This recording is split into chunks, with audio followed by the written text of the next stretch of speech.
So, the day is finally here, and I gotta say, feels crazy. So, hello, and welcome to my live coverage slash reaction to Summer Game Fest 2022. First of all, can I just say that just the wait of just waiting for this entire event has been, I wouldn't necessarily say painful, more, I guess you could say just boring, I guess.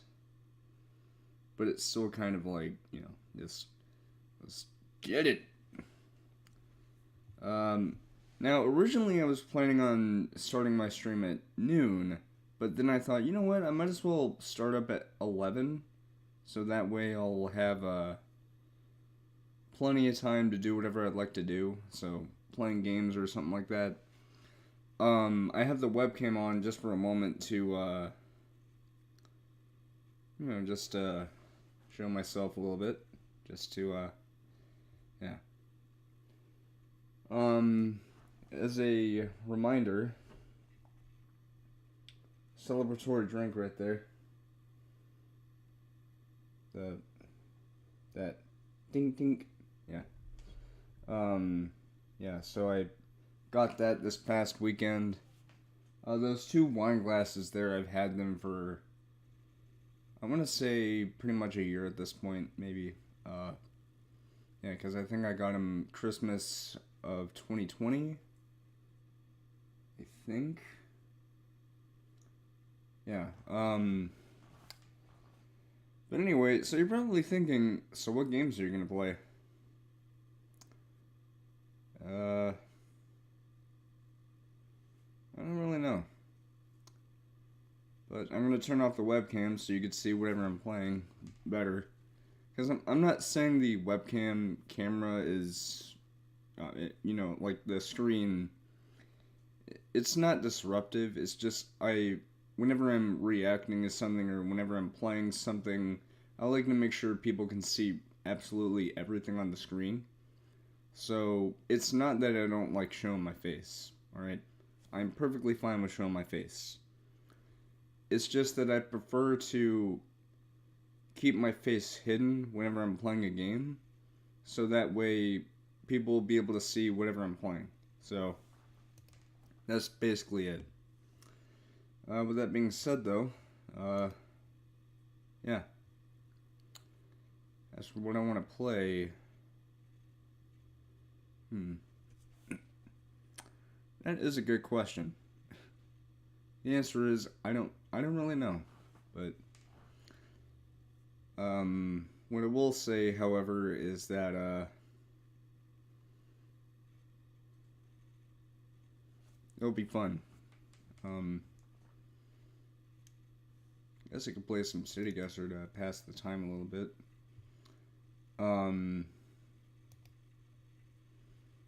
First, need to see some. Is there anything new with this? Probably not, but I checked yesterday anyway. Excuse me.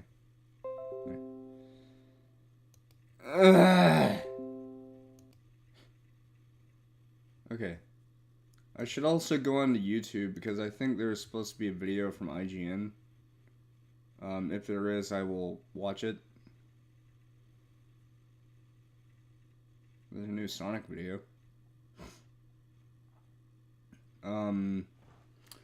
Yeah, so first things first. And there's 13 job listings. It's not unlucky. I guess we could watch this. Switch to Liberty Mutual and save $652. Hello. No! Feels weird. Picking it up. So I said, well, what you see is what you get. And then I wiped the floor with them. Oh, we're starting. All right, I'm out of here. Good luck, bud. Welcome back to the This Sonic is Scoop, adorable. where we get you up to speed on the coolest hedgehog ever, Sonic. I'm your host, and Sonic's best friend ever, Tails. On today's episode, we're talking about some of the dangers Sonic has faced while saving the world. And no one's more dangerous than Dr. Eggman. To that end, I've got an unusual guest. Everyone, please welcome his #1 flunky, Orbot. Hello, everyone. I'm as surprised as you are. We've gotten along in the past. Sort of. But either way, I figured you would be the best source for some Eggman info. I'm gonna turn on the Or fan real quick. should we call him by his real name? Dr. Ivo Robotnik. Correct. Eggman is a name Tell Sonic just say came his up real with to name. mock him. The boss got so fed up with it, he started calling himself Why are they using Eggman, gameplay just to from steal DX? Sonic's DX thunder. wasn't that And good. he's stuck I mean, with it ever since. okay. So I should mention, I'm not saying Sonic Adventure DX in general is terrible. It's just that, like, compared to the original, it's just not as good. Because some of the visual effects that they had, like, in Emerald Coast, there was the orca chase segment, and whenever the orcas would jump out of the water would have a realistic effect where the water, like, waves up and down, like in a... You know, like how water usually does that whenever someone jumps in the water in a pool, it'll release a wave in all different directions, and it, like, goes... In the DX port, like, for the GameCube, it wouldn't do that. So, there was actually a mod that someone had made called the Dreamcast Conversion Mod for Sonic Adventure DX PC Edition, and as the name would entail, it literally converts the game into the Dreamcast form. Like, all the Dreamcast graphics, the character models, everything. The thing that's different, however, is it still retains some of the DX stuff, such as 60 FPS and whatnot. So, yeah. Anyway. Knock up another win for Sonic. Actually, I think it's rather empowering for the boss to own it. Yeah, but you're biased. And you're not? Touché. Anyway, Eggman likes to go around and kidnap all the little animals he can find and use them as living batteries for his army of robots. Indeed. Those robots are called badniks, and they can look like other animals, plants, or more interpretive things. If that isn't bad enough, he uses them to try to conquer the world. But why? The end goal varies, but it's always about him being in control. Whether it's looming over us all or paving over cities to build tributes to himself. He wants to be at the center of attention. You'd think a guy with a 300 IQ could read the room and realize he's not wanted.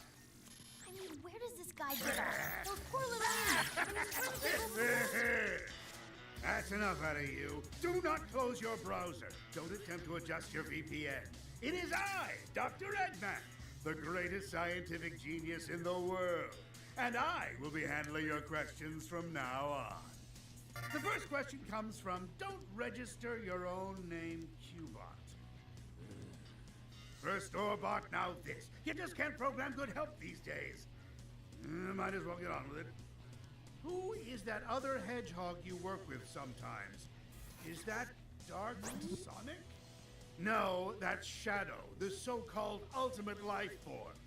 He was created by my grandfather, Professor Gerald Robotnik. Scientific genius runs in the family. I freed Shadow from the military bunker controlled by GUN. GUN, G-U-N, stands for Guardian Units of the Nations, by the way. I put them in their place during my last campaign.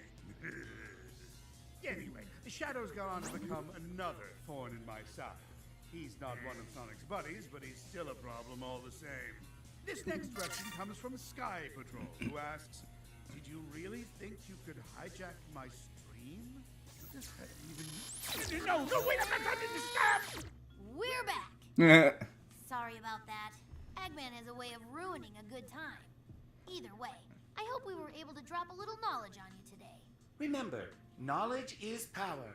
And Eggman, being a genius, is very powerful. Not so powerful that we can't handle him. And if you want to help fight the Eggman Empire, be sure to like, comment, and subscribe. Until next time, Tails Tubers, take care. Goodbye, everyone. Have me back whenever you like, and feel free to ask me questions about myself next time. Hey, you. I hate these ads so much. You. Don't you want to play? Seriously.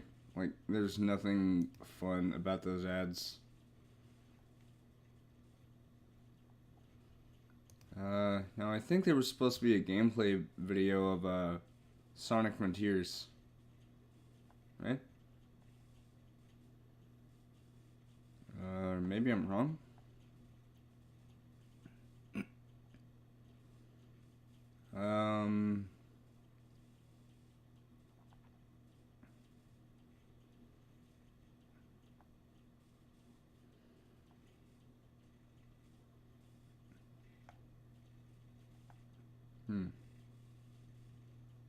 Wait, no. I think it's gonna be at the Summer Game Fest. Anyway. By the way, I claim no ownership in the videos that I show on the stream at all, so I hope people don't think that, because honestly, like, I need to say this. Anybody who records, or not records, but, so, think about it like this. Someone watches a video without crediting said video or its creator, and then after they're finished recording, watching that video, they'll claim it as their own, and they'll give it some clickbaity title. Like, for example, say there's someone on YouTube who has a gold-plated supercar or something. All of a sudden, there's some other person who thinks, wow, this video looks pretty cool. I'm sure they wouldn't mind if I just... There we go. Just claim it as my own and then give it some really stupid clickbaity title. You won't believe what happens when you gold plate a supercar. Gone wrong. Gone sexual. In other words, 99% of modern day YouTube, which I really hate. Anyway, yeah. Unleash is an awesome YouTuber, by the way. I'm gonna lower the volume a little bit. And, we are going to play City Guesser. Yeah, so.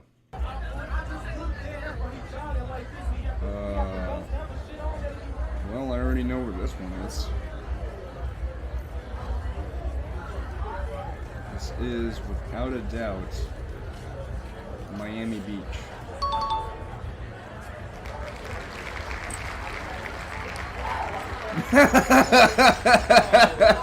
Bacon bitch.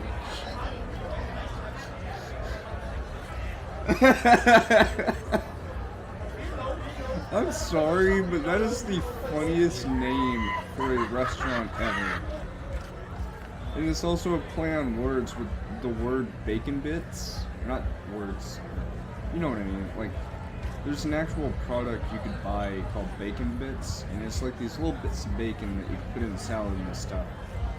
So whenever I saw this, I was like, oh, now I get the joke. Oh. Fortnite. I'm kidding.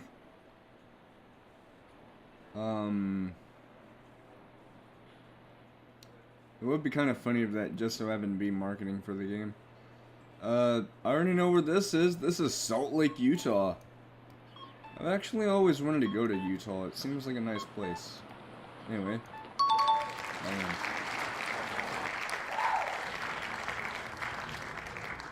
I've never had this one before, I don't think. Lennon Square. Okay. Oh no, Lennox. Not Lennon. We're not talking about John Lennon. We're talking about Lennox! Oh wait, yeah, I have had this place before. This is, Georgia. I'm gonna say Perry. No, it's Atlanta. Alright. I heard my phone go off, so I'm gonna go check on it real quick.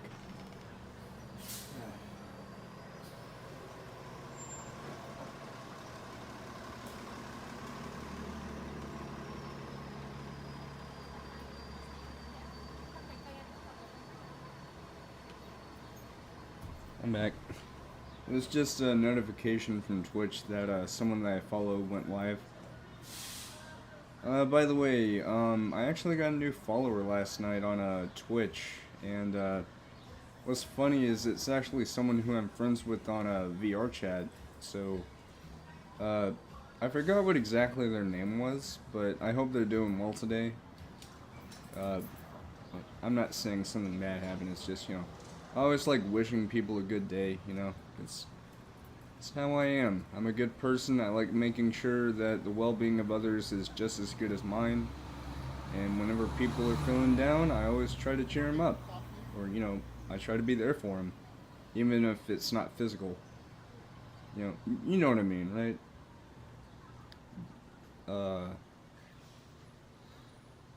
Where is this? I want to say somewhere in California, but I can't say for certain. It could be Hawaii, but I'm not sure. I guess one way to know for sure is just by looking at the buildings and seeing what the names are and seeing what it would suggest about the location. Because that's the key thing about this game, is that you always want to make sure you're paying close attention to the environment in the videos to get at least some kind of hints about, you know, where it is. See, like this, Iolani, yeah, so we're in Hawaii, most likely in Honolulu. By the way, Hawaii is another place I want to go to someday. Hey, 1 mile away. Nice. Oh. South Beach. South Beach is, there. There we go.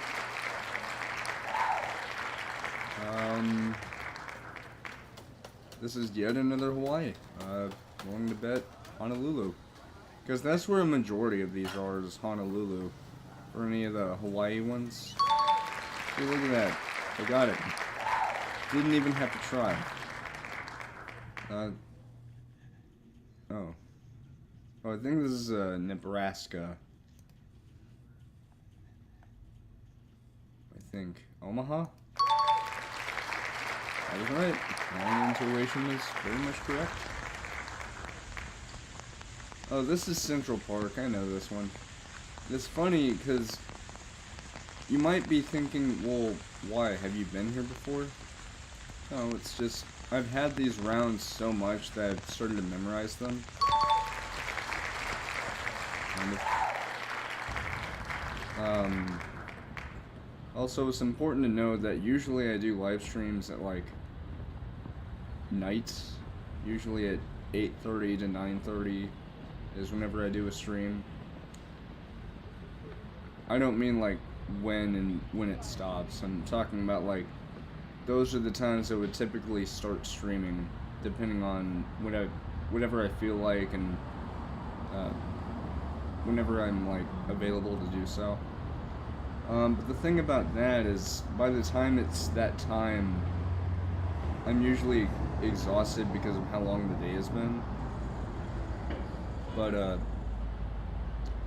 right now I'm feeling, like, chipper, so, yeah. It's also just because I'm really excited about the, event that we're going to be seeing today. By the way, I should mention that my stream will be a grand total of about 4 hours. Because I started at 11, the event starts at 1 p.m. So, according to Jeff Keighley, he said that the event will be a little under 2 hours, I think. But speaking of Twitch, as I was gonna say earlier, in my Twitch stream last night, which I have uploaded as a VOD earlier today. So please don't take that as, you know, if you watch that video after the stream already happens, just know that the stuff that I said might or might not be correct. But you also got to remember that this was a stream that I posted, or not posted, but that stream was from last night on the 8th. So it was made before the actual event, but I uploaded it to my YouTube channel because, you know, I like uploading my VODs unless it's something that I don't deem necessary. For example, on a few of the parts of my ill-fated Prey 2017 Let's Play, there were a few parts from whenever the stream would cut out where I would just decide not to upload them because of how short they were, because I wouldn't see any point. Anyway, so, yeah. But during my stream last night, I was talking about, my expectations, my hopes, my speculations, what I think is going to be there, what I don't think is going to be there. But unfortunately, I wasn't really able to think of much, because there wasn't really much on my mind. Plus, I just wanted to be surprised by the whole thing, so I didn't really list much, because it would feel more like I'm trying to bloat what I want, instead of, you know, just being cautious with my own expectations. Because that's the thing about these kinds of events, is you never know what you're going to get. It's kind of like that saying in Forrest Gump where he says that his mom always said that life is like a box of chocolates. You don't really know what you're going to get. So with that, I think it's better to just keep my expectations and hopes low, so that way I won't be that disappointed by what happens. But what I will say, however, is that even though this showcase will be primarily focused on games that have already been announced and talked about, that does not mean there won't be any new announcements for new games that have not been announced yet. Jeff did say that there were going to be a few new game announcements and a few surprises if stuff should hold up. So just know that even though the showcase will be focusing on stuff that we've already known about, that doesn't mean that that's all that's going to be there. So I'd just temper your expectations and, you know, just expect the best, but also expect to be disappointed if something that you're hoping to see isn't there. For example, there might or might not be Sonic Frontiers stuff. We could be seeing it. In fact, I know it's very much possible, because I've heard that it is going to be a part of the showcase, which is why I didn't see the gameplay video from IGN, because they've had IGN first stuff for Sonic Frontiers. But that doesn't mean it's not going to be at the event. It will be at the event. It's just that IGN has exclusive access to the playable early build that they've been showing off. Yes, I said early build, meaning that for all you doubters out there, the game is going to be much better than what we have seen before.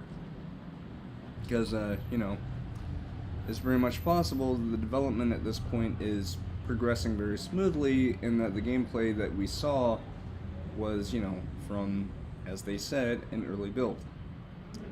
So make of that what you will, but as I said last night, one of the things I'm hoping to see, seeing as how Sony is part of this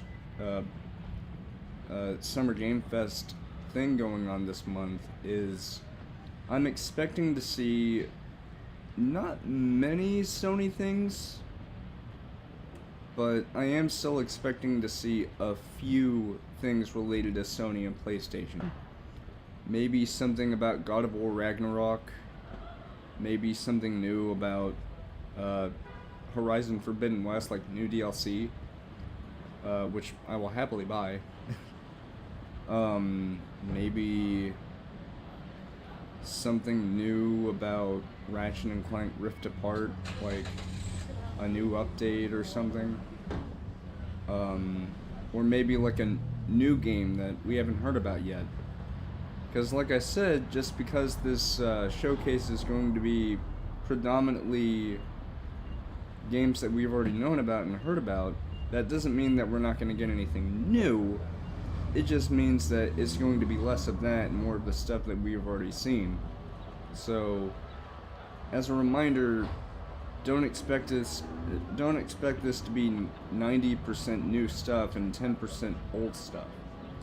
It's going to be probably the opposite, or very much so, it's going to be a mixture of old and new. Like an even mix, you know?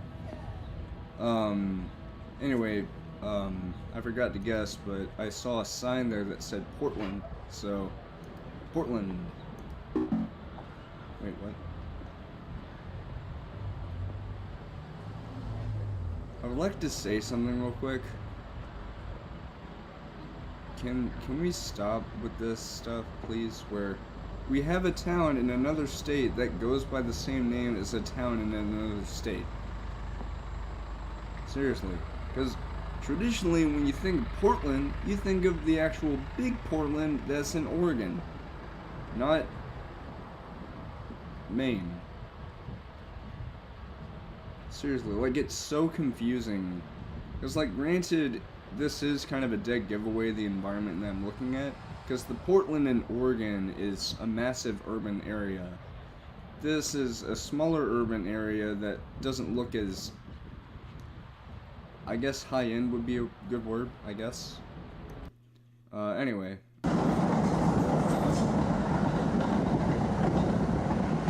think this is Portland, though.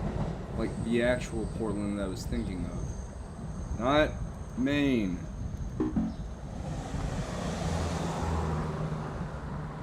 I'm an idiot. Disregard that. Oh, I know where this is. This is, without a doubt, San Francisco. Yes. I actually got it this time.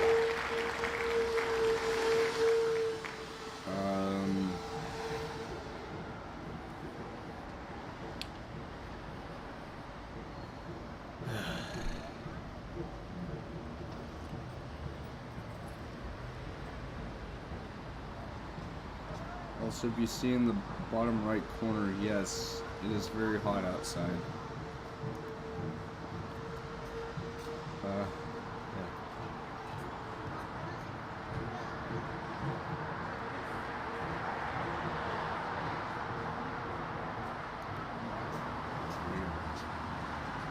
Hey, T-Mobile, that's my phone carrier. It used to be Sprint, but whenever they merged, it's T-Mobile now, which means I have unlimited data! And unlimited chances to ruin my throat by doing that.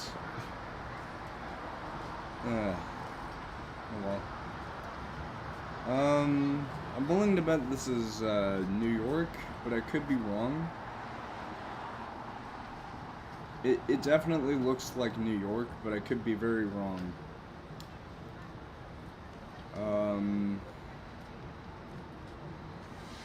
Maybe.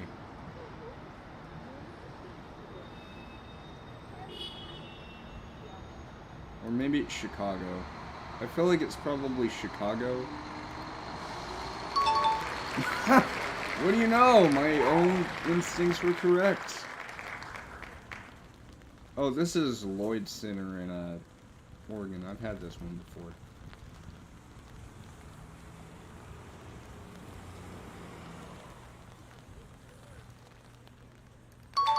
There we go.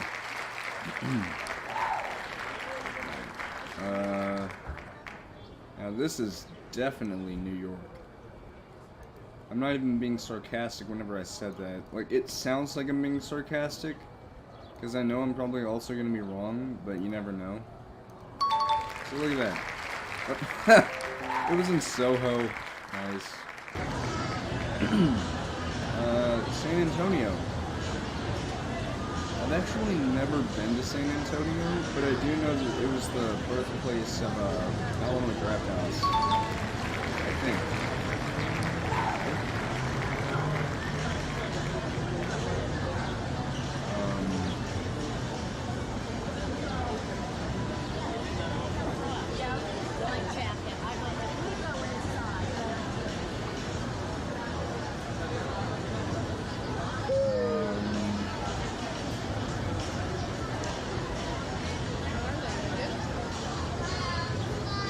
Never mind, I was wrong. It was Austin, not San Antonio.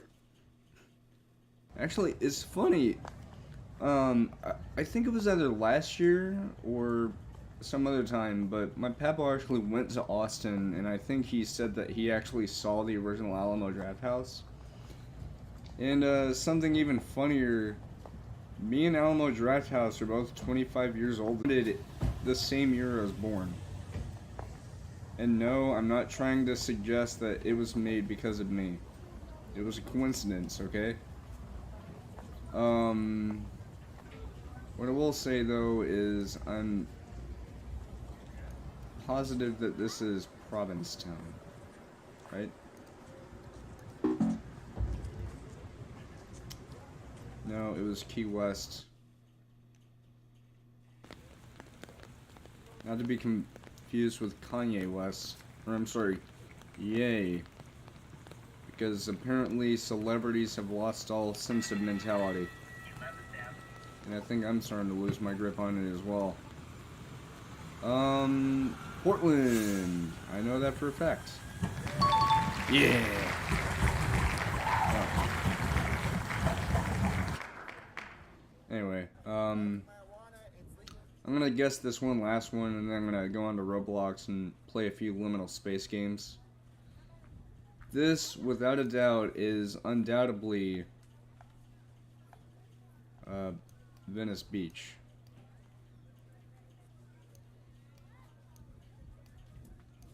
If I could find the fucking thing.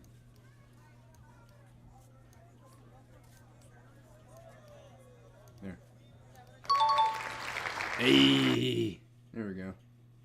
Okay, now to check out some liminal spaces in Roblox.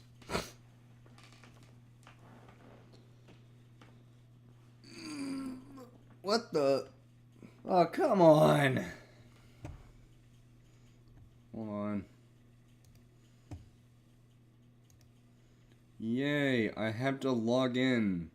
Also, I turned on that screen so people wouldn't see any sensitive information.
There we go. I was checking out my emails, and one of my email messages was yeah.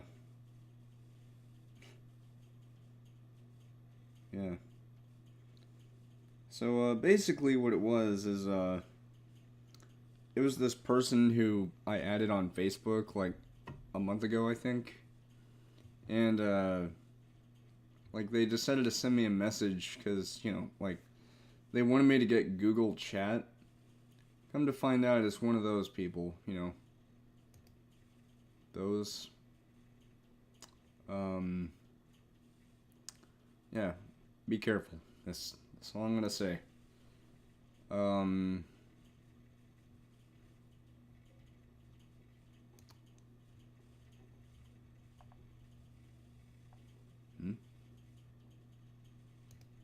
Is there anything new here?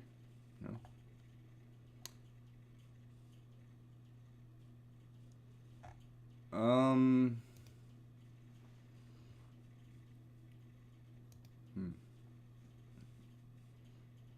Oh, sweet. This got updated yesterday. Nice.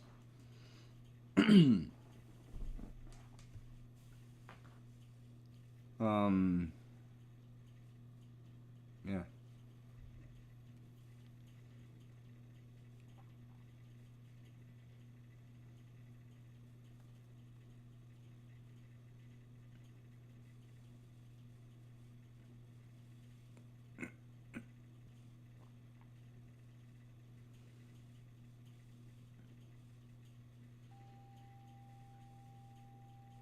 Wait, what? So, there is in fact a Last of Us remake. It's coming out this September on the 2nd. That's actually really cool.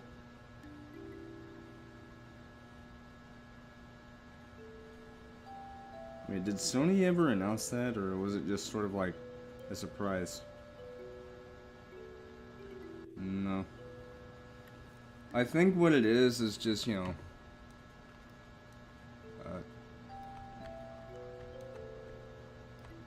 load please. Come on. I see we're gonna be like that, aren't we? Well. Yeah, that's okay.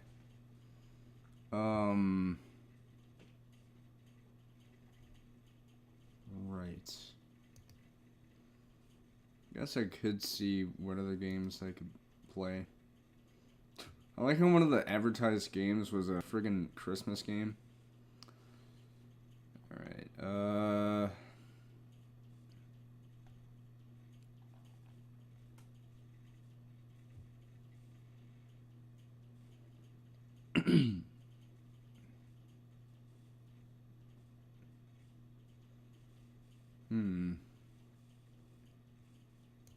Did this ever get updated? No, it did not. Okay.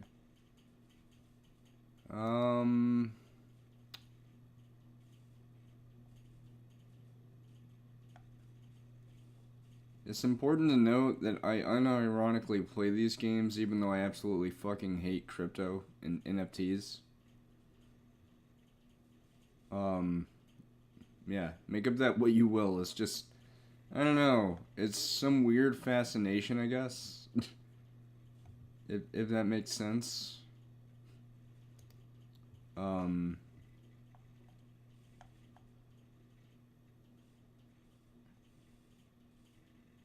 think I tried playing this once.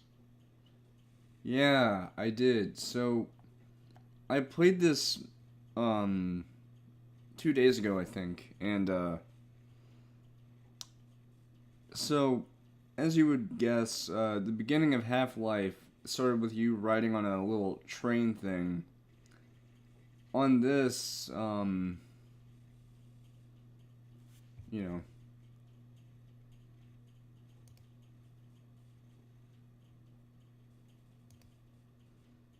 yeah, you'll see. Good morning, and welcome to the Black Mesa Transit System. Look at this. This automated This train is provided jittery. for the security and convenience of the Black Mesa Research Facility personnel.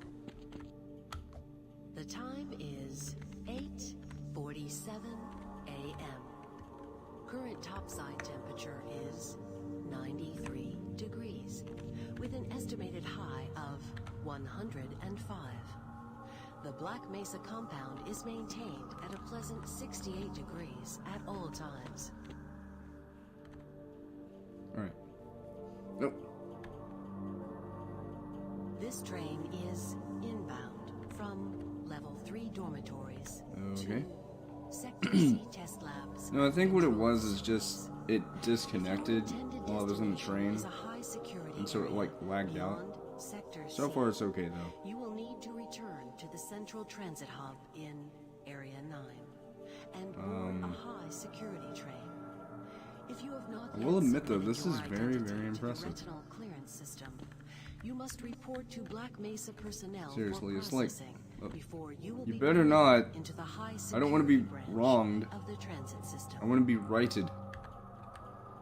I want to be righted like a piece of paper. Due to the high toxicity Almost of called that a material train. routinely handled in the Black Mesa compound, no Oh. smoking, I got eating, scared for a second and I or thought the drinking train are was falling. permitted within the Black Mesa transit system. Stop doing that. Please keep your limbs Don't- inside the train at all times. I already dealt with enough scary shit last night, okay? I played a backrooms thing in a VR chat. And, actually, it wasn't as scary as I thought. It's just that, there was this chase level, or not really a chase level, it's not level run for your life, but it was like this maze-like area that was dark, but you had a flashlight that was affixed to your head. And, what happened was, at first there wouldn't be any chasing. However, after you got a, part, I think it was like a valve or something. Mesa Hazard Course Decathlon will commence this evening at Better not. 1900 hours in the level What 4 happened facility. was, The semifinals for high security it ended up, personnel will be announced having a in chase separate scene after secure that, where access transmission. you would have to navigate this maze while there was a Lives monster and that was your hunting own for may you. depend on your And for fitness. like the first probably 20 seconds or something after me and a group of my friends left this small room where the valve was, this monster just started walking towards me, and the first thing I thought was, well shit, this is how I die then. Thing is though, my friend said, well, there's gonna be a jump scare. It wasn't, it was just like, the only thing I saw was the screen went black and it was the sound of like flesh and gore and stuff being torn up. But it was really cool though. Anyway.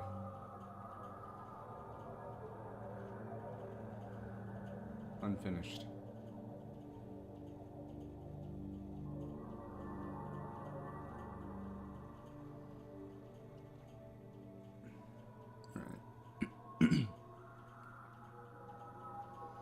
Well, I think this is my stop.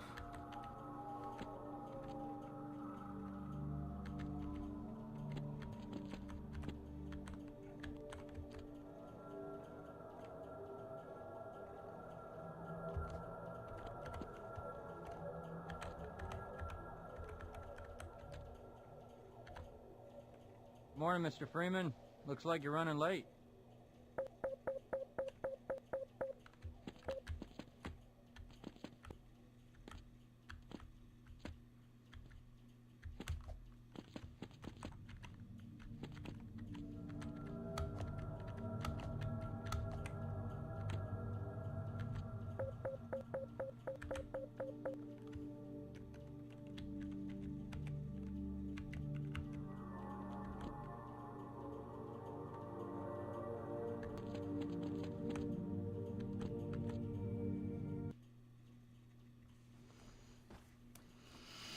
Yeah.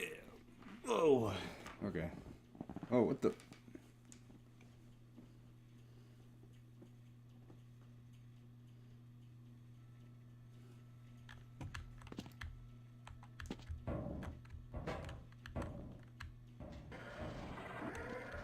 Hey, Mr. Freeman. I had a bunch of messages for you, but we had a system crash about 20 minutes ago, and I'm still trying to find my files. Just one of those days, I guess. They were having some problems down in the test chamber, too, but I think that's all straightened out. They told me to make sure you headed down there as soon as you got into your hazard suit.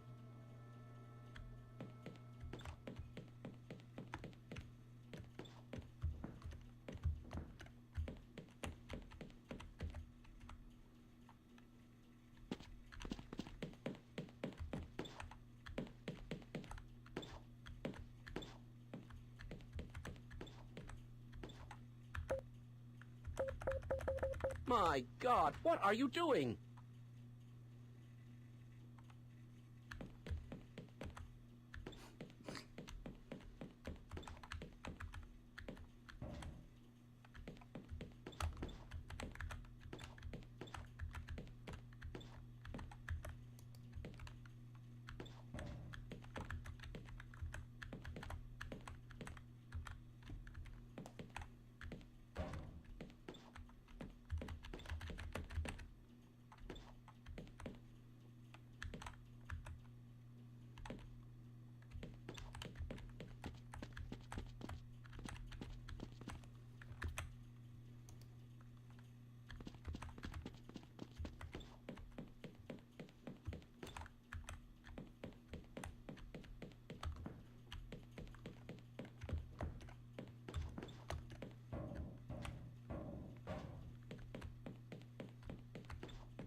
Sorry, Mr. Freeman, I got explicit orders not to let you through without your hazard suit on.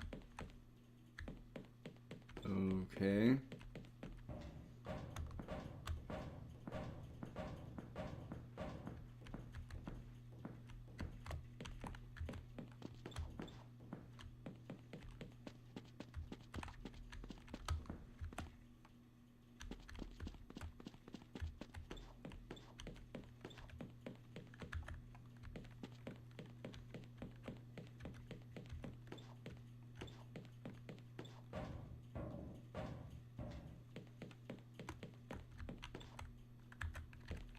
Go right on through, sir. Looks like you're in the barrel today.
Ah, Gordon, here you are.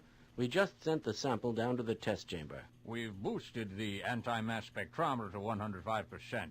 Bit of a gamble, but we need the extra resolution. The administrator is very concerned that we get a conclusive analysis of today's sample. I gather they went to some lengths to get it. They're waiting for you, Gordon. In the test chamber. Test chamber.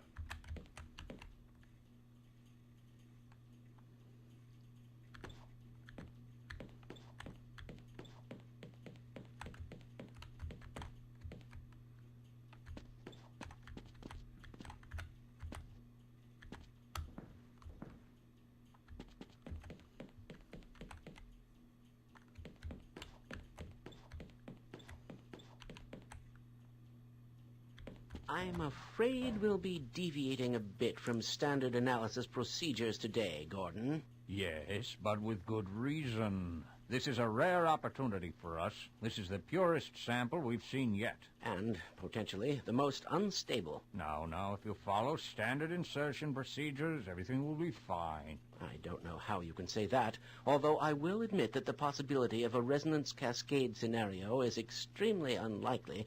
I remain uncomfortable with the... Gordon doesn't need to hear all this. He's a highly trained professional. We've assured the administrator that nothing will go wrong. Ah, yes, you're right.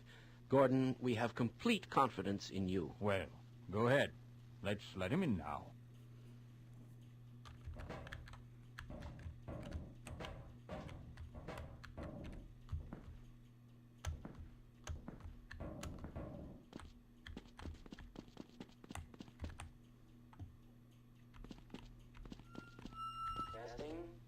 Testing.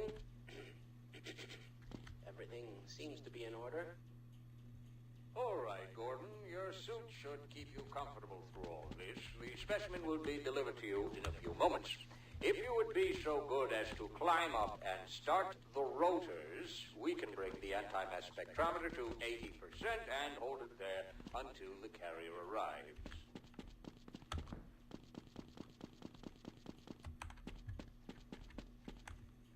Very good.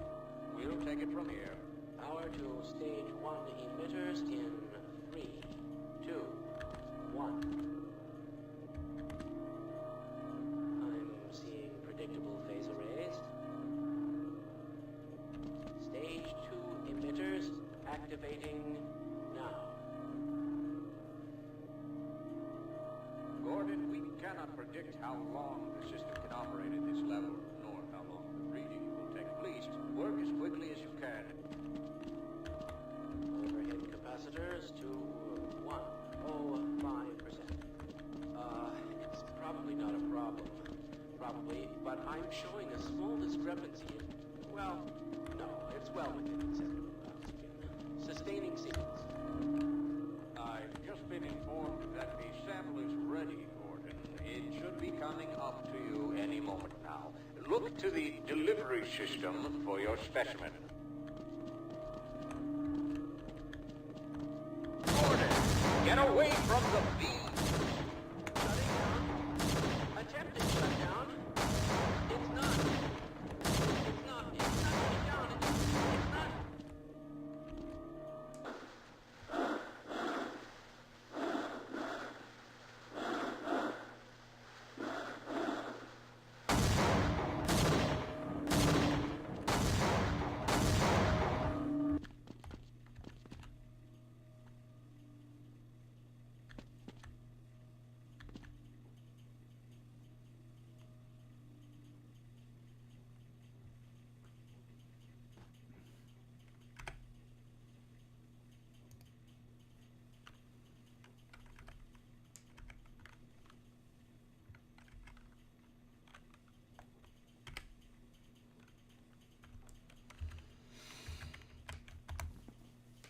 Well, that was cool.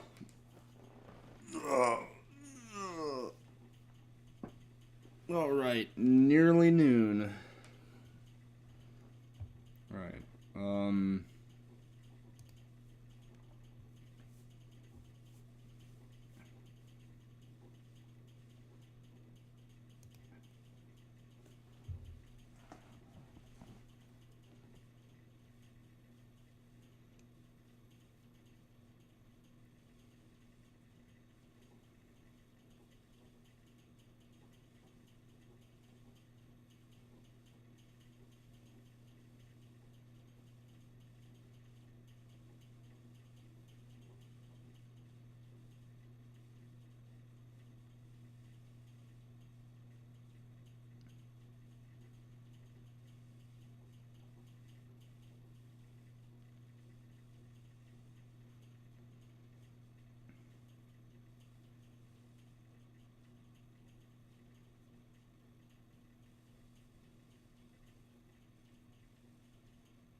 Wow.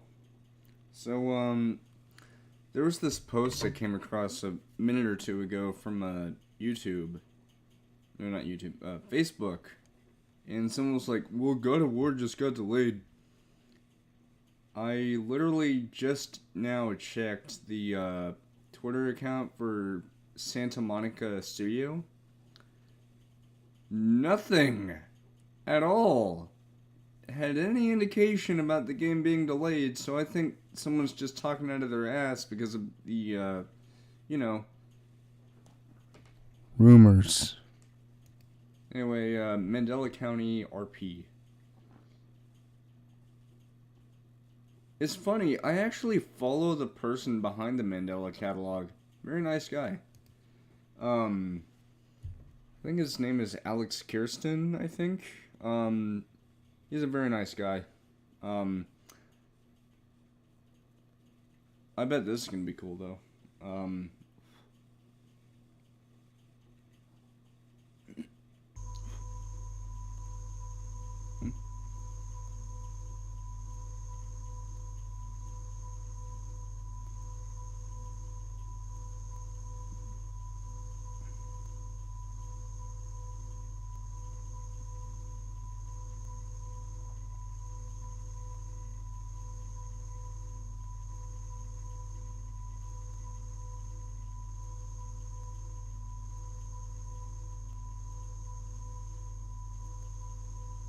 Alright,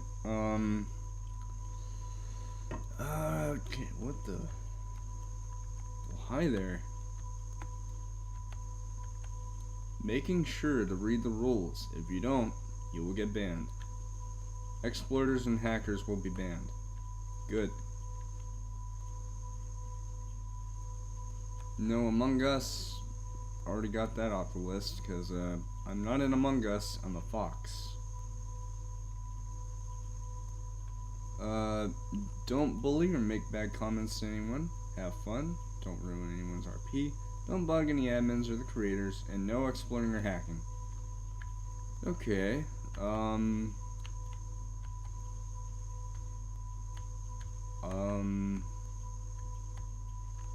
I guess I could,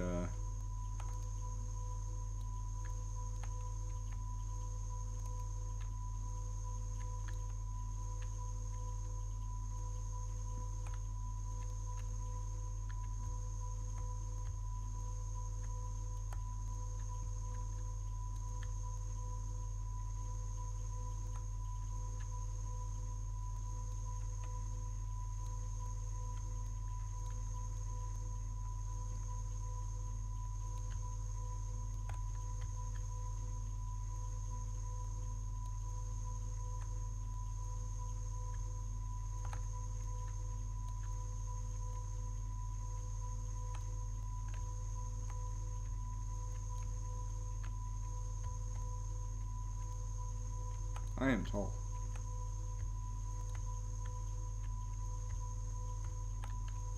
Oh. I didn't see the very obvious thing over here that says, click to teleport back! Okay. Bloop. I'm okay.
Pretty cool, but eh.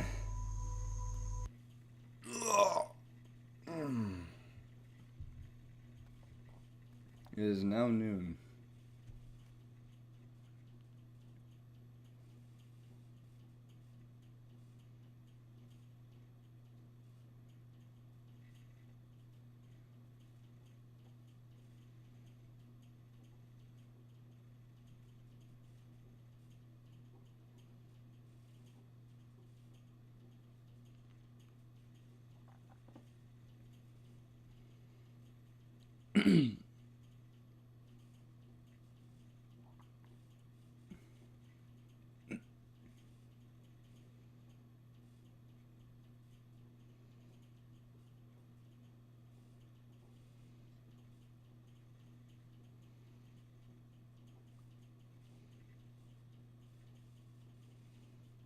Hmm.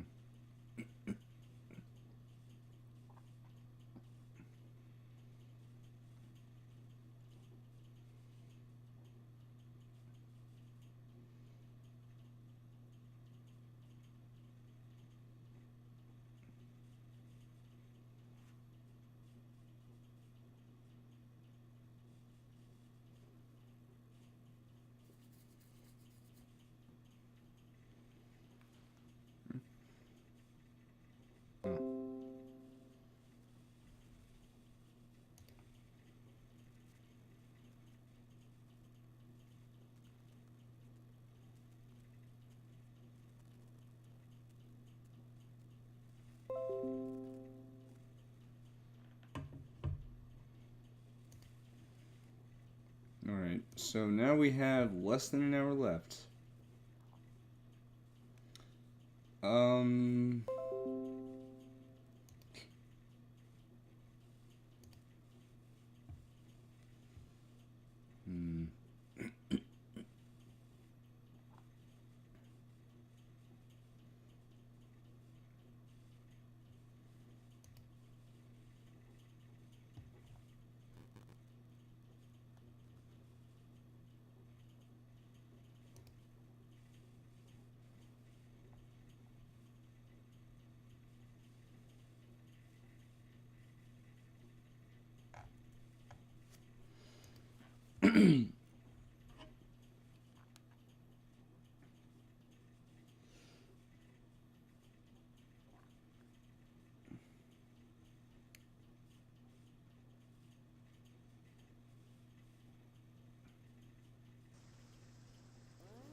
Sock card.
No. I had that race, by the way. Problem is, I didn't realize I actually needed to be on that fucking ramp. So, yeah.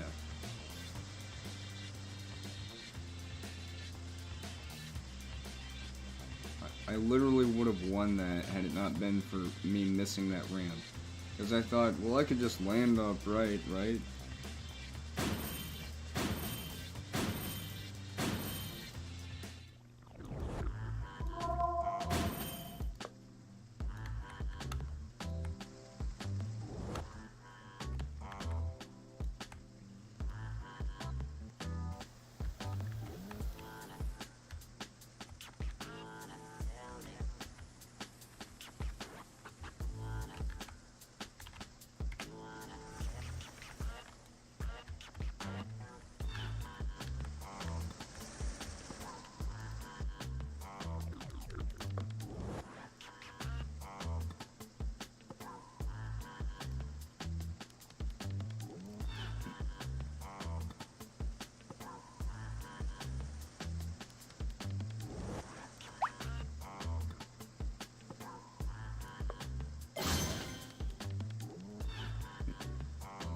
Really?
Hmm.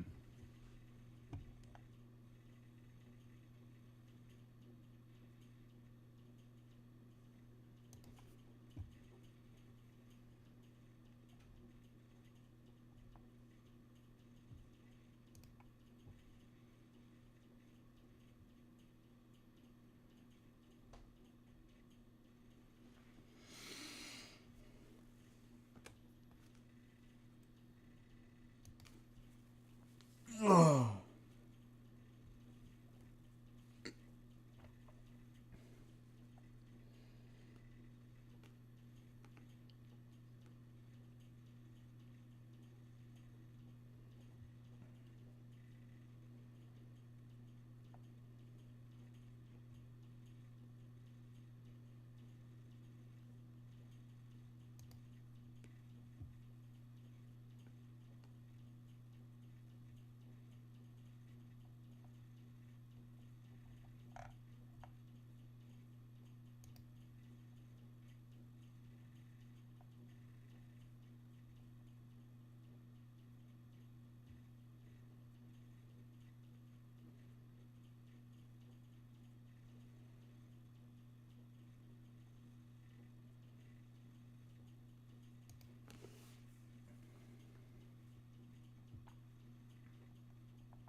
All right. Looks like my kind of game. Right. Yeah.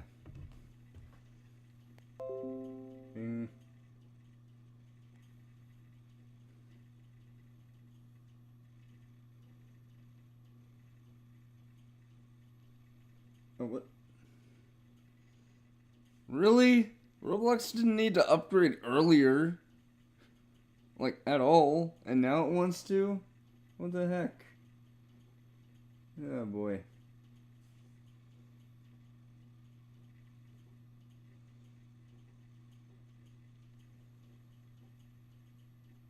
Still waiting on Steam to refund me.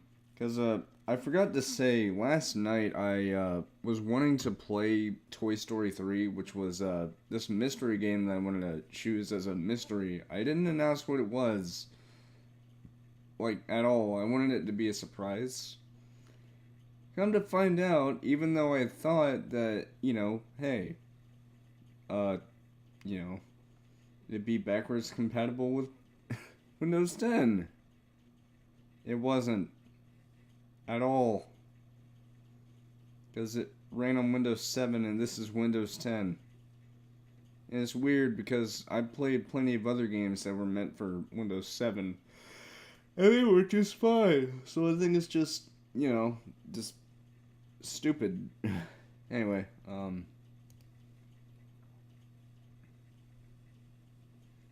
yay. Raise Proto. Yay. Cute. Protogens are like one of the cutest animals in the furry fandom. They really are. Anyway. Yeah, we're less than an hour away.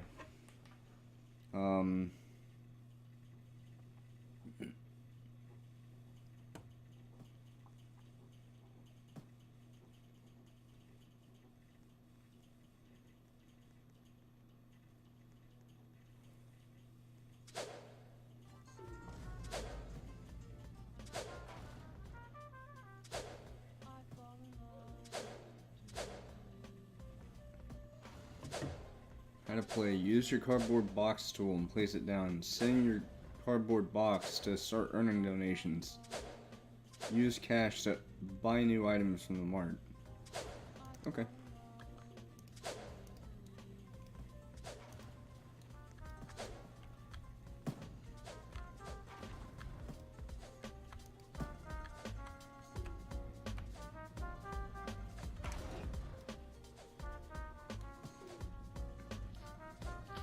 So this is what it's like to be homeless.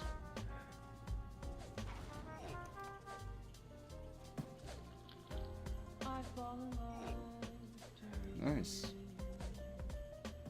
In all seriousness, homelessness is an issue in the world, you know. I'm not trying to sound insensitive about that. It really is a sad subject, because, like, you might think, well, maybe some homeless people are just trying to scam people. There are people out there who used to be veterans, and they ended up being homeless due to some reason or another, and it's really sad when you think about it. But to anyone who has ever dealt with that, just know that I hope that good things will eventually happen, and, you know, it never is a good thing.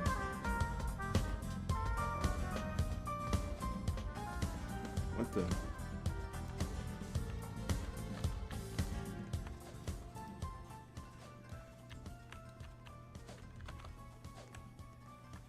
Oh. I didn't realize that was a shop. Okay. Tax evasion simulator.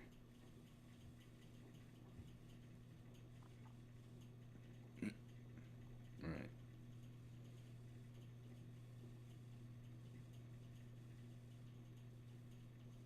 Raise a protogen.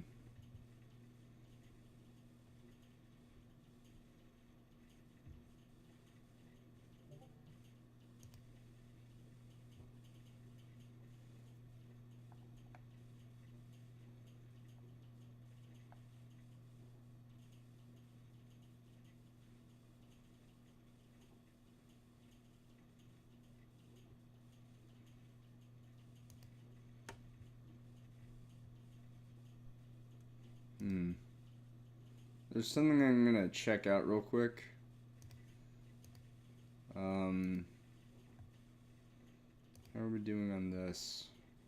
Cause I wanted to I wanted to see something. I almost said show something.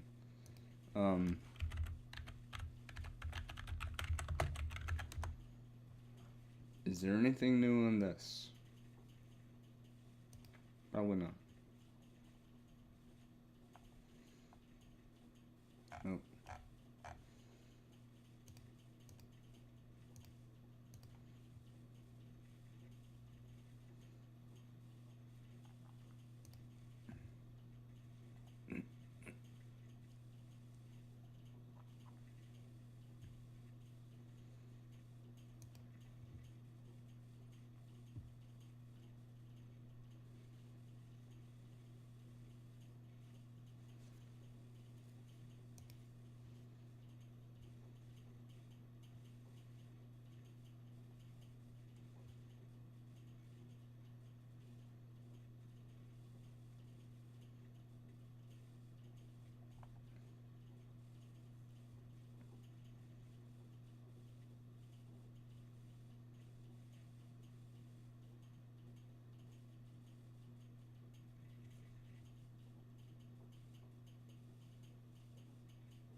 Well, you know what? I think I'm gonna go ahead and tune in.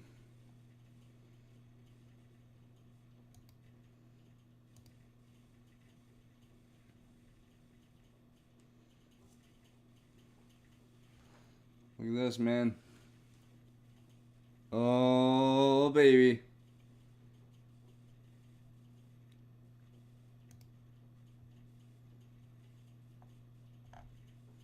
You know what? I need to do something in preparation for this. I have a special drink that I showed y'all earlier. I'm gonna open it, and hopefully it won't spew in my face. And well, I certainly hope that it'll, you know, not be hard to open, because I should mention that this is Welch's sparkling grape juice, and the thing about them is they have a screw top versus the Martinelli one, which is the pop cap one, where you just pop off the cap. So for this one, you have to twist the top off. So excuse me for a moment, or a few, because again, this might not open as smoothly as I would like it to. So bear with me here, I'm not exactly a professional. But in any case, we're almost there. We are almost there. We have 35 minutes left, it looks like.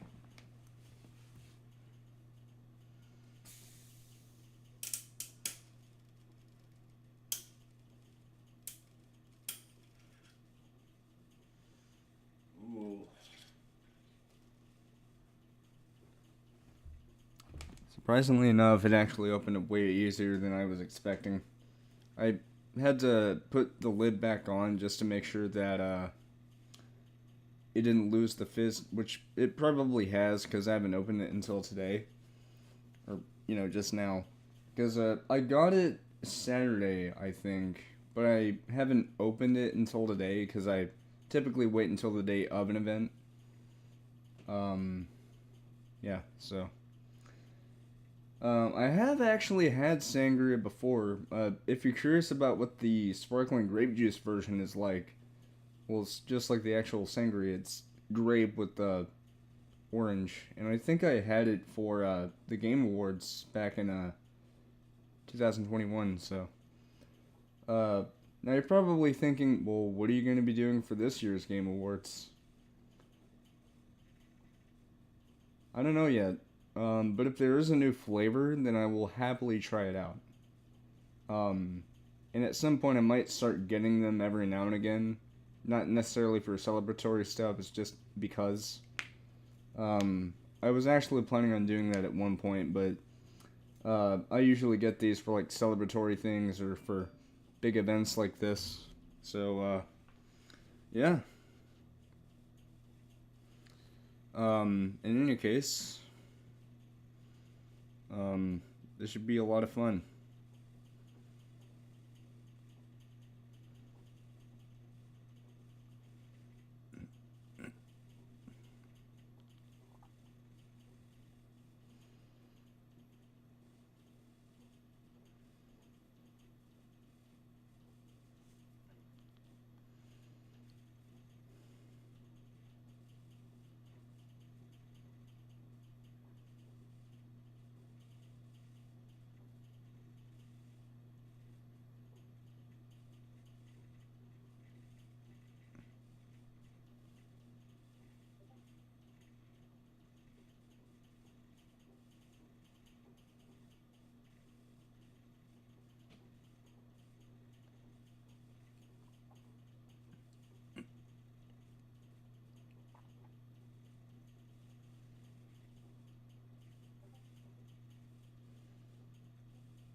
We got 30 minutes, basically. Oh my god. So, can I go on a bit of a rant here real quick?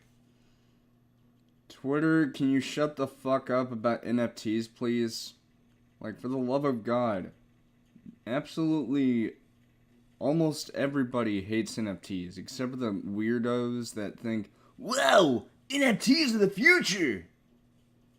Now, bear in mind, there was a game called Blankos that was shown off at Game Fest one year, which later turned out to be, NFTs in disguise, but since then they've stopped talking about it. But can I just say that NFTs are probably one of the most annoying fucking things ever? And I don't mean that lightly, okay? For one, that's all I ever hear about on Twitter is just NFT this, crypto that, blockchain this, do not screenshot this, that. Seriously, like, who cares about your glorified JPEGs attached to a hyperlink, meaning you don't actually own the image, you own a digital receipt, which, by the way, required tons and tons and tons of processing power, meaning a massive carbon footprint in order to produce. Am I clear on this one? My point being, NFTs are fucking worthless, and they're also a pain for the environment. Same goes for crypto. And, if anybody ever tries to tell you otherwise, just know that, NFTs are the least creative thing ever. I can think of plenty of things that are better than NFTs. Like what? Oh, I don't know. Not fucking scamming people. That's what. Yeah, that's another thing about NFTs. They are almost always a scam. I don't care what any of those NF twats say. They are a scam. I don't care if they try and convince you otherwise. I don't care if they say, well, you could have a one-of-a-kind digital object. Yeah, that's great. What can it do for you? Huh? Can it wash the dishes? Can you, drive with it? Can you do anything with it? No, it's just worthless. Seriously, like, the fact that Twitter is trying so hard to push this on people just tells that Twitter is becoming one of those places where it's becoming a cesspool of idiots and crackheads and debutantes. That last part was a reference to King of the Hill, if you didn't know. But I will say this. The one good thing about NFTs is you can always make fun of them and there's no repercussions at all. Like, seriously. So, a while back, Twitter introduced NFT profile pictures where if you have like some kind of crypto wallet thingy, you could have an NFT profile picture which has a smooth hexagon look. Thing is though, it just makes you an easier target to be ridiculed and made fun of. And normally I don't condone that kind of behavior, but against NFT weirdos, I absolutely condone it. Alright? So, yeah. That's all I have to say about that. But, another thing I will say is, less than 30 minutes away, baby. Yeah! I will continue to have the webcam off, so even though you can't see my reaction, you'll be able to hear it.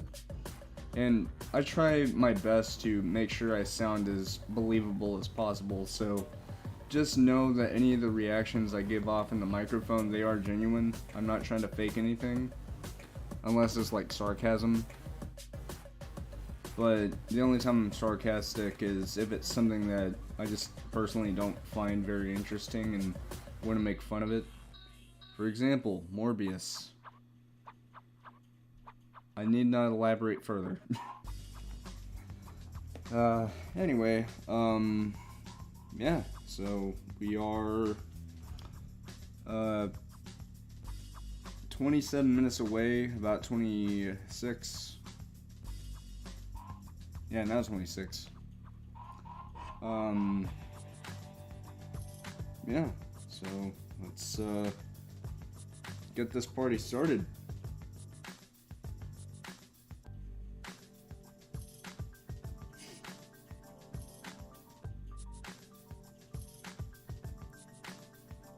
This music is nice, by the way.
Oh, sorry, it's just...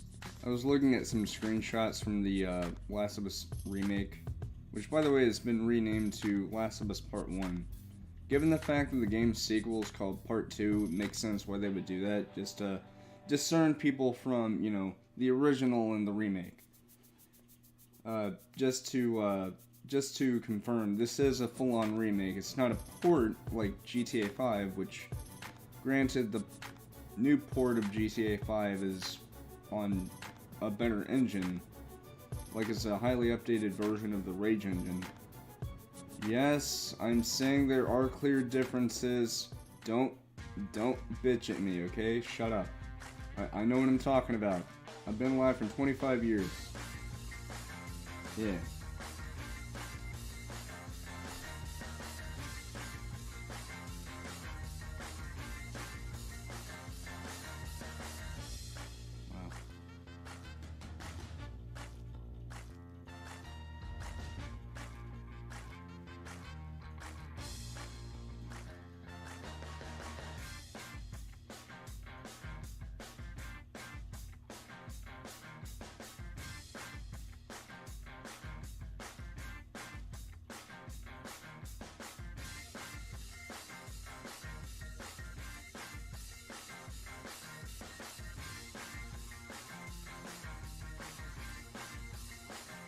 Actually, I would like to say something real quick, and I'm gonna have to turn off the audio for this.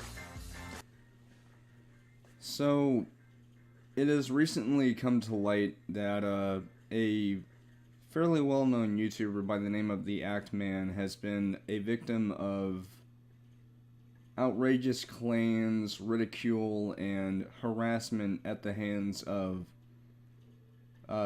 Quantum TV, I think is what their name is. Can I just say how evil that guy is? Not Act Man, I'm talking about Quantum TV.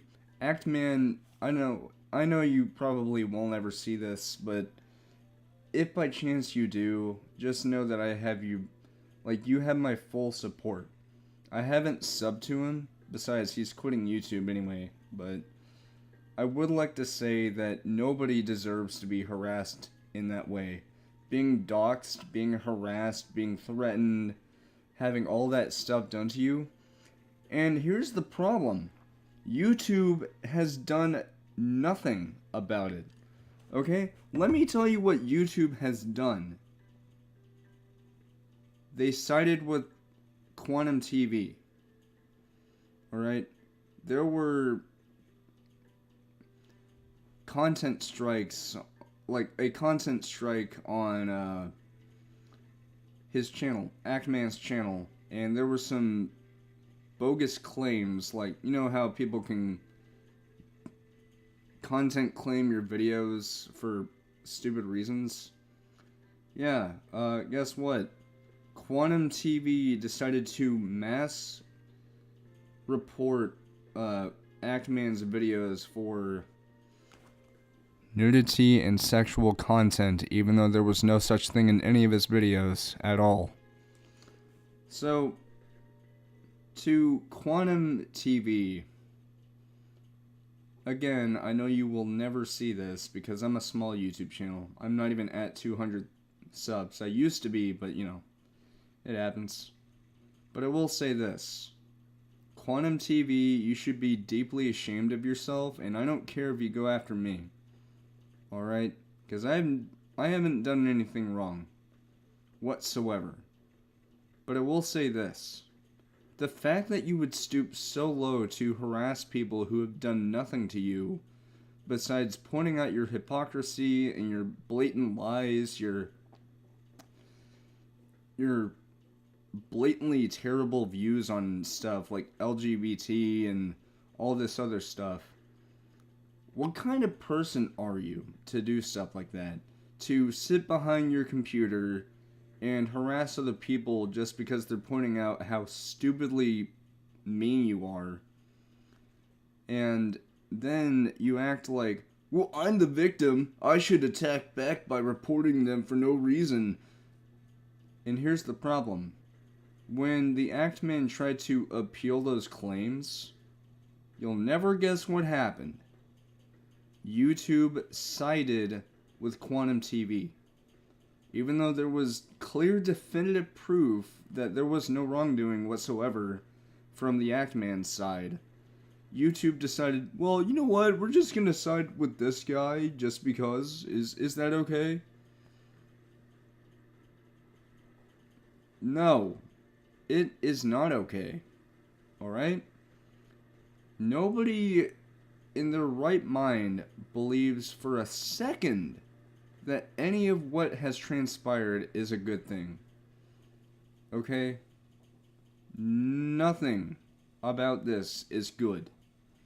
The fact that someone is now deciding to leave YouTube altogether because of someone's hubris, someone's wrongdoing, someone's blatant disregard for what is actually right and what is wrong. Because they believe that, oh, well, people have to believe me. And not to throw the race card, but I also believe that YouTube did this out of racial, basically racial motivation, because they sided with a black guy. Now, I'm not trying to be racist, alright? I respect black people. I have black friends. But the fact is, it would still be the same if this was an innocent black guy making content on YouTube, and it was a white guy harassing him and doing all that stuff. So I'm not trying to pull the race card or anything, right? It's just the fact that YouTube would think, well, I don't think Quantum TV did anything wrong. Like, seriously? The fact that YouTube would even decide to side with someone as cruel as Quantum TV, it's a sign that YouTube needs to have a better change. Because clearly, that right there is an example of just... It's an example of the people at YouTube, you know, just being assholes. Now, ironically enough, I'm on YouTube right now streaming, as you can clearly see. But the fact that YouTube would side with Quantum TV, even despite the amount of proof that suggests that Quantum TV was the wrongdoer here, they're just like, well, guess what? Sorry, but not gonna happen.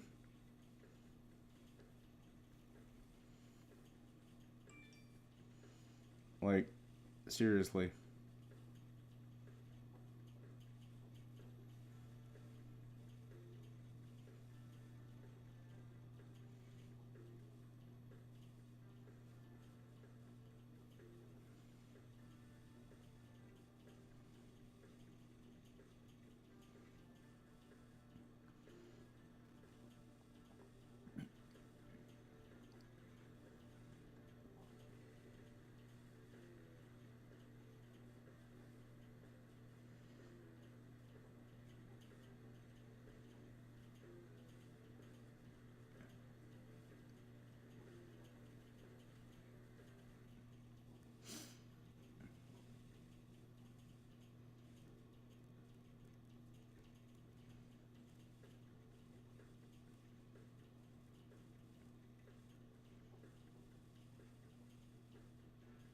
Oh yeah.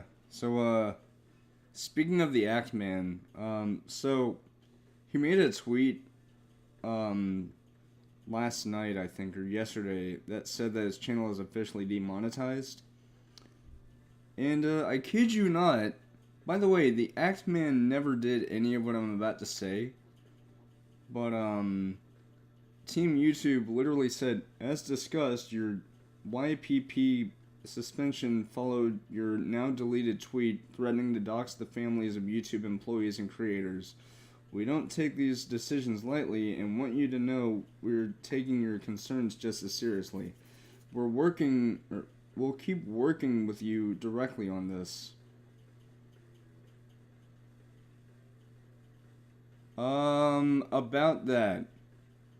Act Man did nothing! He didn't dox anyone! It was Quantum TV!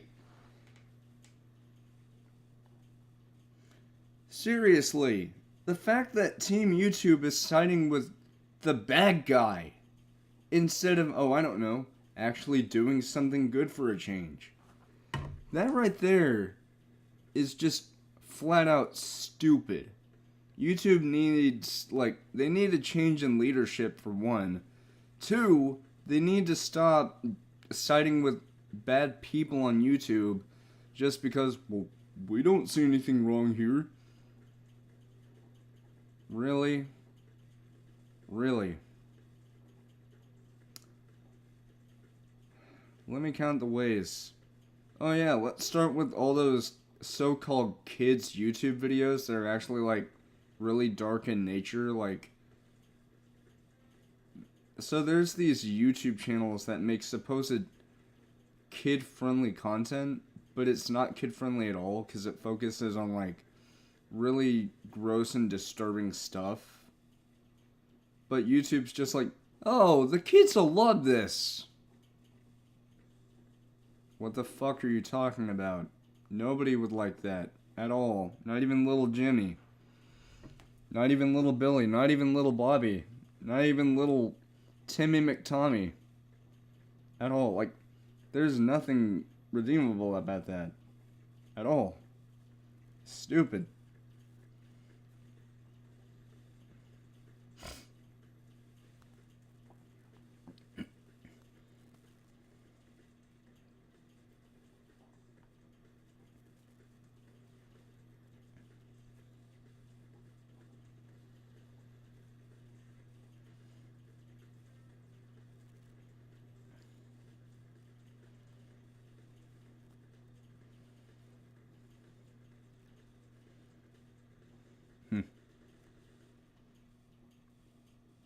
I like how I immediately follow up my angry rant with giggling because I'm watching a video of a Fennec Fox. Anyway, desktop audio is back on. And, yeah. Let's, get this party started, because we are 12 minutes away. But, in all seriousness, though, I really, really hope that YouTube does reverse their decision. Because as it stands right now, the fact that, they didn't do what they were actually supposed to do. At all. So...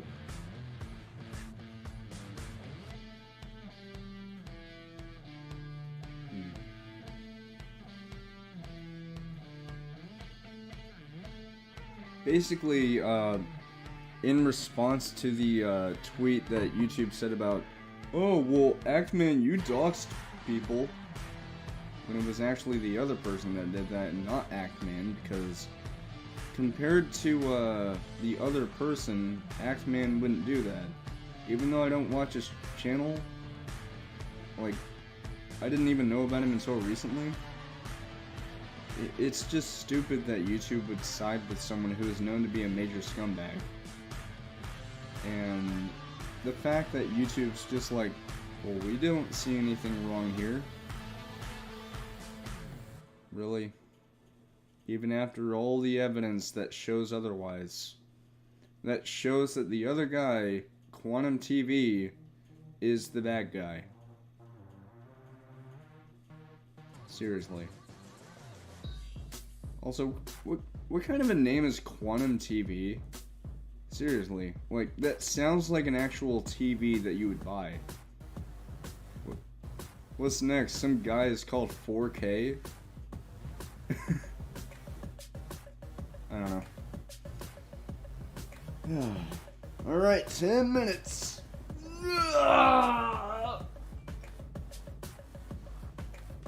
Ow. Alright.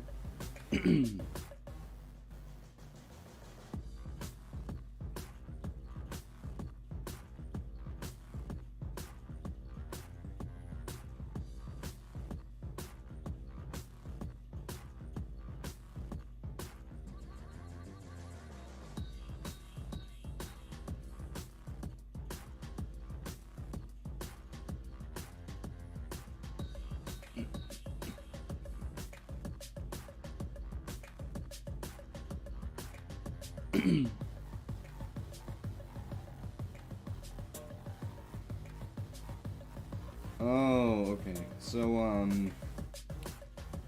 there was supposed to be a Sonic Frontiers interview today, but, because of the Summer Game Fest today, Mitchell Saltzman, the guy who has been playing Sonic Frontiers, and he was going to do an interview today, he decided to push it back to tomorrow, so that way it wouldn't be in the way of the, event. But that's perfectly fine. Like, it's totally understandable.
So, I have horrible news. Microsoft is apparently okay with NFTs.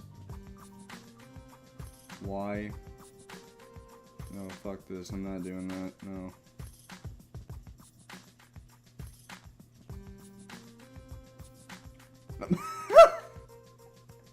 So there's a guy I follow named, Matt. Well, right now his name on Twitter is Matt Espiritu. But he made a post just now on Twitter that shows a black screen that says Summer Games Fest 2022 Episode 3. Believe it or not, it's not E3. I love that. It's so hilarious.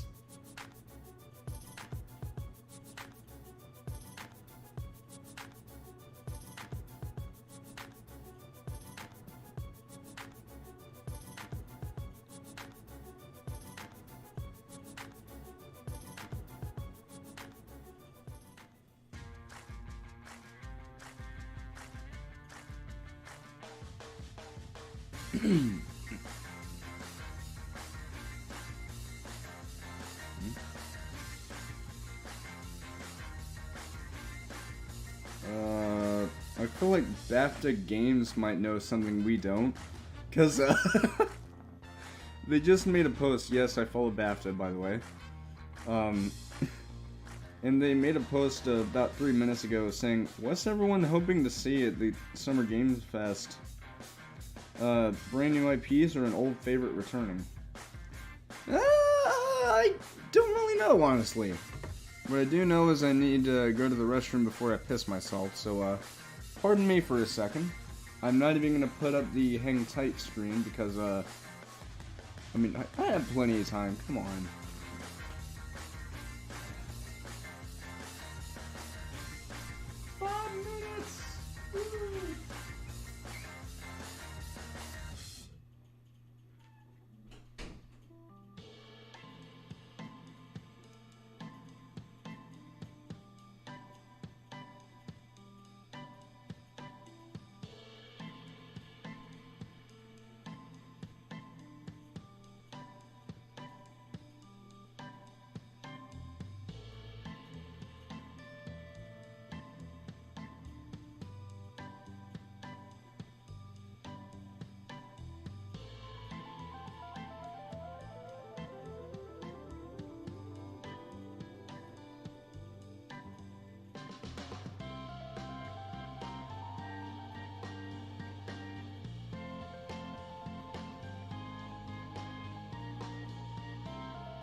Alright, 3.5 minutes, bros. Brohams. I don't know why I said that. Okay, I'm interested.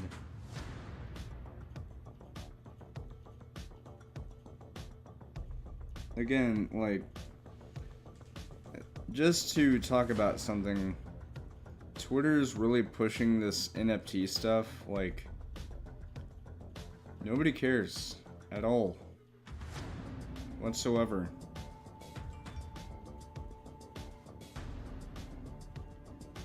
Like, I seriously do not fucking care about NFTs at all, alright?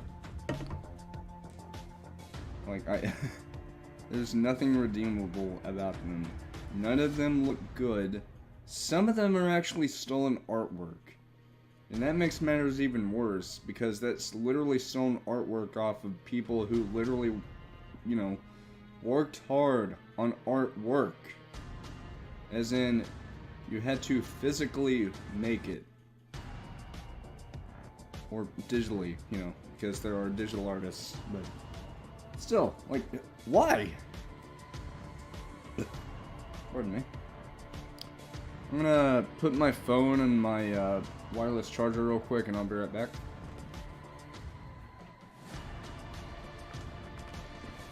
Wow, that only took like 2 seconds.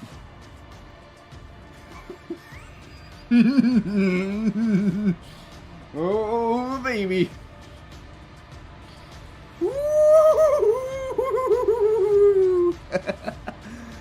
Oh man, I've been waiting for this for a long time. Too long, actually, so I feel like I'm about to explode from excitement. Luckily, I won't have to because, yeah.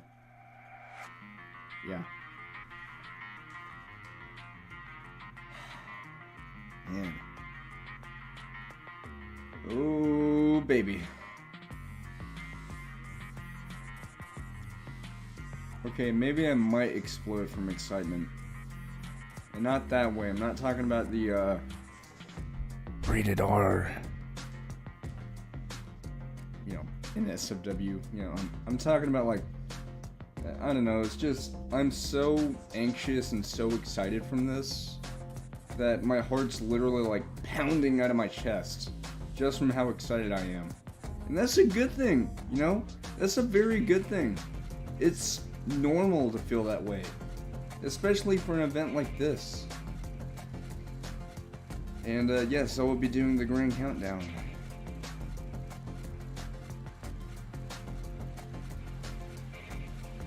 Oh, baby. Can't wait, can't wait, can't wait, can't wait, can't wait, can't wait.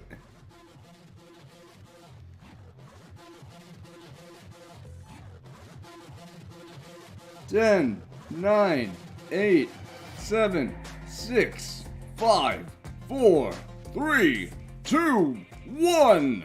Let's do this! The following program may contain content that some viewers may find offensive. Viewer discretion is advised.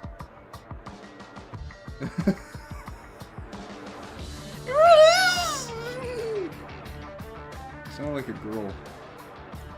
And here we go! Hello, everybody. I'm Jeff Keighley, and this is Summer Game Fest, a live showcase of what's next in the wide, wide world of video games. We are live here in Los Angeles, so whether you're streaming from home or watching inside an IMAX theater, welcome to our showcase event. Over the next few hours, we'll give you updates on the games you love, be joined by special developer guests, and yes, have a few surprises along the way too. Now, what I love about this show is that it's a true cross-industry showcase. Whether you play on Xbox, PC, PlayStation, Switch, or mobile, we'll have games for you. It doesn't matter your platform of choice. We're all here to come together as one community that simply loves the art of amazing video games. The biggest franchises in the industry are here, like Call of Duty. You'll get introduced to exciting new worlds and new teams, and we'll make room for small independent developers who we think deserve the spotlight too. If we do this right, hopefully you'll discover a few new games to put on your wish lists. And even if you don't get every announcement that you desire, let's face it, you're not going to get everything today, but we've got a lot of great stuff. So let's get started. Over 30 years ago, Capcom Street Fighter hit arcades, and ever since, this legendary Japanese fighting game series has continued to evolve. Street Fighter 6 is coming in 2023, and right now, we're excited to officially confirm a character coming to the game and show you the exclusive first gameplay footage. Enjoy. Time for my first shot.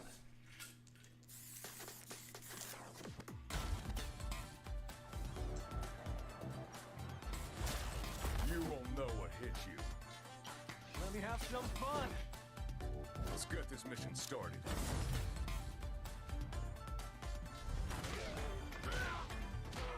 It's not very much. Wait, is that Guile? Guile! This will be a good fight. Got you in my sights.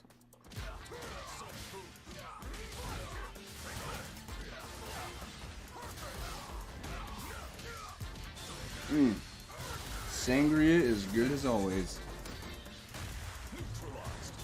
My first pour wasn't very much, but I'm trying to limit myself and make sure I don't pour too much. No, I'm not trying to get drunk, it's just, you know, I want to make sure that I don't, like, you know, run out before the end of the showcase. Oh, hey, he's got a beard. Nice.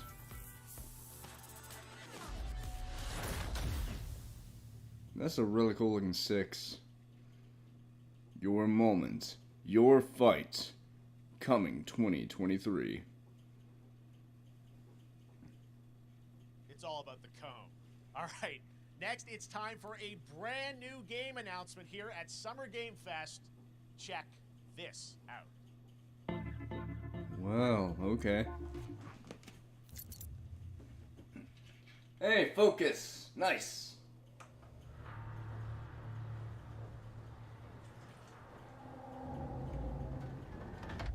Sergeant Leo Alvarez of the CM-Leth Recon Squad. Our mission was to enter the Tantalus base, What's locate that? the ComSat relay, Wait. and bring it back online. Hold on. We found the relay, but there was a... Is that Riddick? Oh, wait. No, I think it's Alien. It looks like I think it is Alien. I thought it was Riddick for a second. I don't know why. Yeah, I think it's an Alien game. Take the lead. It's not Isolation though, don't worry. That's Sega. Oh, this ain't good. What we found was a new kind of evil. And it found us first.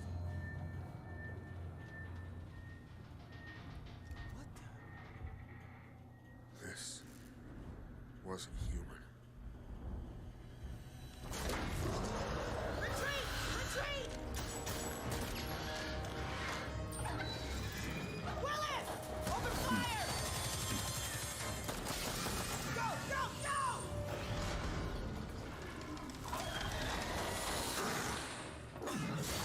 Alvarez! Through that door! That's good. I don't even know what this game is yet. I know it's an Alien game, but man. I don't know what I saw in there.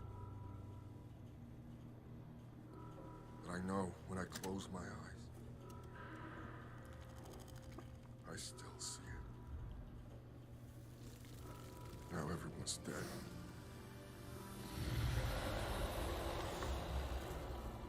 And someone needs to know.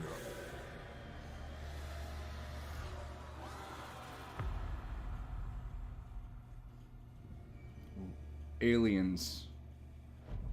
Dark Ascent. Not Ascent, Descent. That looks so good. Wait, it's an isometric shooter? Hey, that looks cool. The voice crack was not cool though.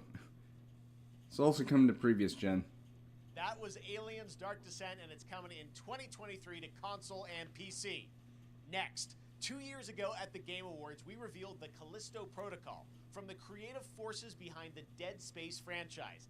Today, I am thrilled to get to show you the first raw gameplay alongside its creator, Glenn Schofield. But first, here's the quote-unquote Schofield cut of the brand new trailer with a little more gore. Okay. I'm sad they don't have the world premiere voice.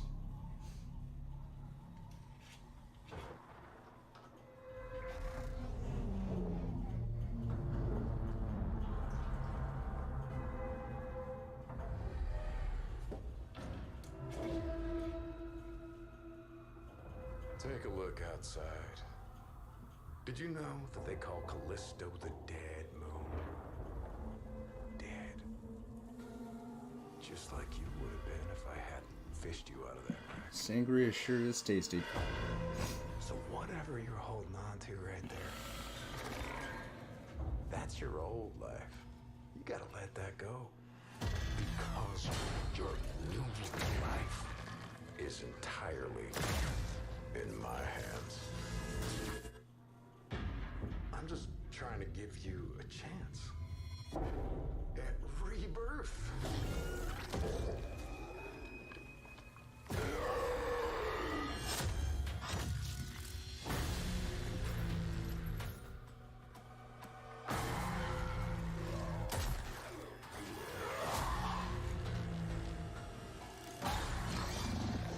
That game looks so good. Oh, ooh.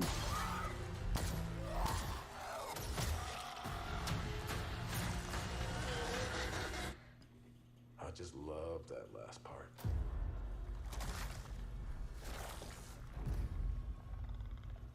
Gives me chills every time. Shredded.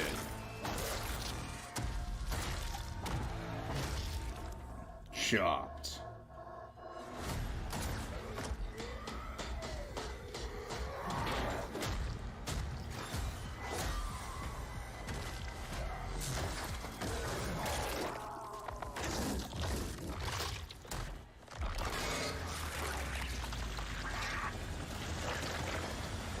That was cool. To your new home. The Callisto Protocol. I think it's coming this December, isn't it? Yeah, December 2nd. 12/22 222. Something. That's right. We know what you wanted to see. And joining me now, Glenn Schofield, Striking Distance. Glenn, first of all, congratulations. This game looks absolutely incredible. And I got to say, the fact that you have built this team, this studio, new IP, shipping this December, all in COVID, blows me away. So congratulations. Yeah, thanks, man. Thanks for having us. I really do appreciate it, Jeff. And, you know, for a second, just give me a second. You know, I want to thank you for all you've done for the game industry all these years, man. I think I've known you like 16, 17 years now. And you've been an ambassador. You've amplified new games, new studios, and I just wanted to thank you. I really do appreciate it. Thank you. It's not about me. It's about you guys. Yeah, I know. I appreciate that. Thank you so much. Pardon me. Yeah, it's so fun to do these shows and to show this game. So people saw the trailer, but what I'm so excited today is that you just brought a raw gameplay sequence. This game is in development, and people are going to be blown away, I think, when they see it. But tell us a bit about what are we going to see today? Yeah, we got a couple minutes of, like you said, like raw gameplay. It's 2 segments in the first half of the game. One is a med bay, another one is a power station, and you're going to see some new enemies, some brutality, some just about everything. We're showcasing a new weapon called the Grip. Okay. It's like a gravity gun, but it picks up the enemies and it shoves them into giant fans. It rips them apart. It's great. And then check out the nice ending we have, where we we usually will kill our main character Jacob, and in a very unique way. And just for a second, I want to thank the team, man. Like you said, through COVID, through everything else, the dedication, the hard work, you guys are amazing. Thank you very much. Well, Glenn, I got to say, again, what you guys are shipping this year, this looks like a world-class next-gen game.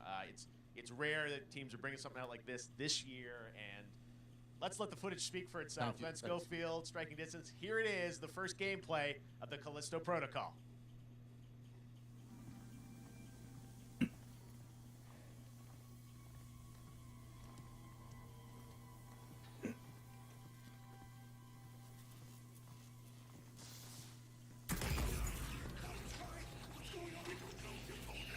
This definitely looks next gen.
Headshot. Oh, he had a physics breakdown. He's like, having a seizure there. Callisto credits. Oh, that's a currency, isn't it? That's cool.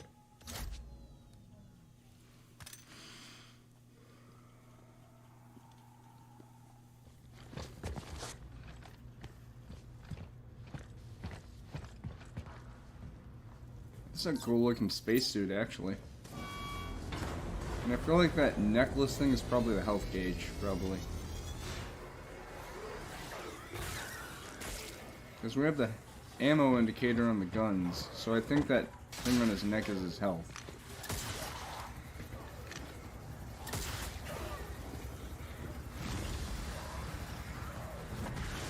Shredded.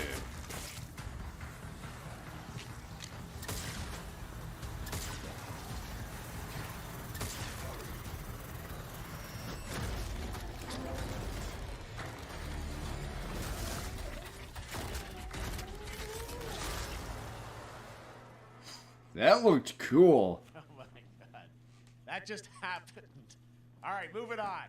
This October, Call of Duty Modern Warfare 2 arrives. Infinity Ward is once again returning to its roots for a modern-day action game, and today we're about to show you the world premiere of its gameplay with a level playthrough. To tell us more, let's head to the Port of Long Beach to check in with Johanna Ferris, the head of Call of Duty. That was really cool, by the way. That. Hi, everyone. In 2019, Modern Warfare changed everything. And on October 28th, we usher in a new era of Call of Duty with the launch of Modern Warfare 2. We are back, we are bigger, and we are bringing the entire team. Price, Gaz, Soap, Alejandro, and of course, Ghost. We needed a stage big enough to debut Call of Duty in a whole new way, inspired by the world we're about to enter. Oil rigs, cargo ships, and staggering odds are just the beginning. Here is Modern Warfare 2. And here is where I get my drink.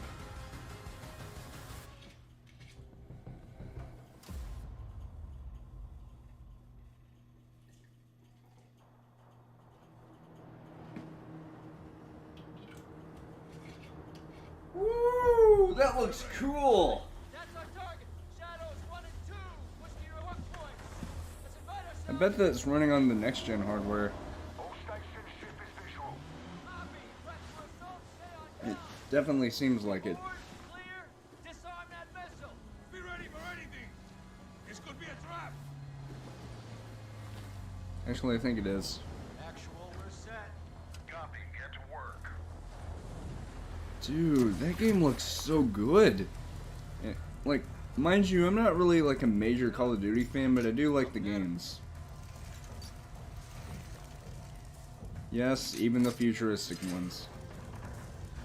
All shadows, the missile is on this platform. I want full containment.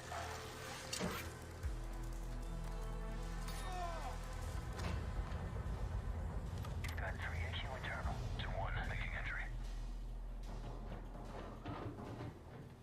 So, cut right clear through.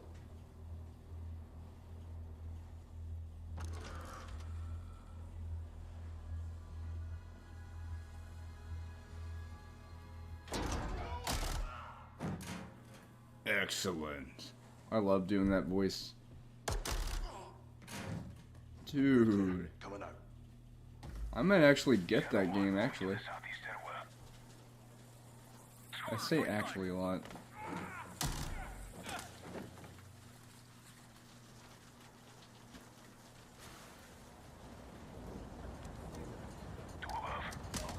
Oh, that's a Grizz Vector, I didn't realize. Ow.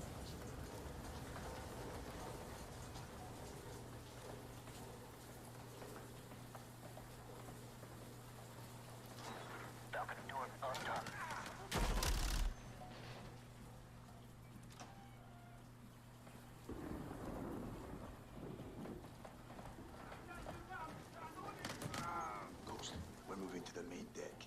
What's your status? Boarding the ship with Oh, cool, they have one of those wind flag things.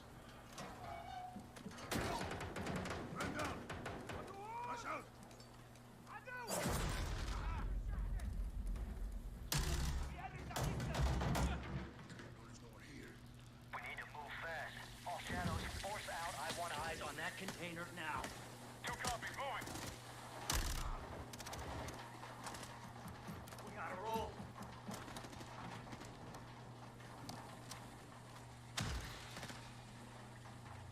Shadow 1, Ghost. Visual on flares coming from the ring. What's your status, over? Ghost, they're signaling the ship. They're gonna launch that missile. It's first stage. There's still time. All shadows. Missile is on the helipad. 2-1, we're moving to secure. Cover us. 2 copies off.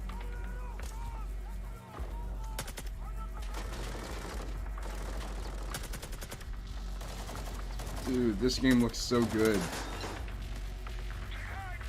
Like, I haven't been this hyped for a Call of Duty game since, well, I'm not really sure. And mind you, I don't play the Call of Duty games necessarily for the multiplayer. It's mainly for the campaign. Because I always like playing through single player games. Now, the multiplayer is fun in the Call of Duty games. Don't get me wrong. It's just that I like playing through the campaigns a lot. I don't know.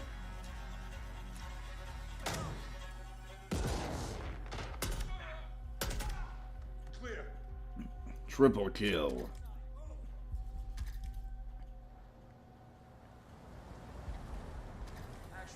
So, what do they mean by a new era of Call of Duty, though? Roger that. Confirm when the objective is neutralized.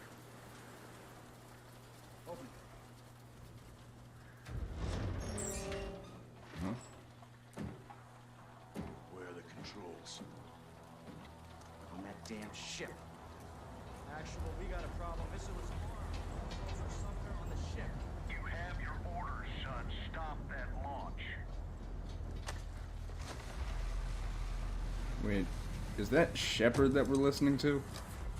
Because I think he was in Call of Duty Modern Warfare 2, like the original one. And the remaster. Yes, I know about that. I actually played a little bit of it because it was free to get for Plus last year, I think. Secure those controls. Stop this missile. Yep. How do we board? Take the ramp. Hold tight, Sergeant.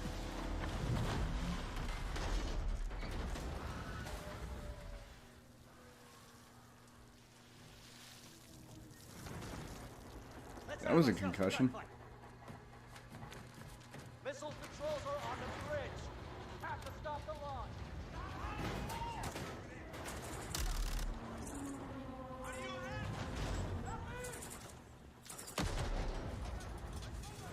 Alejandro, maintain overwatch from the rig. We're forcing up. Copy that.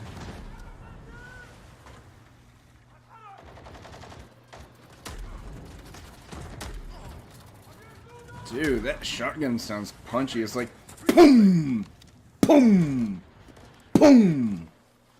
It's like.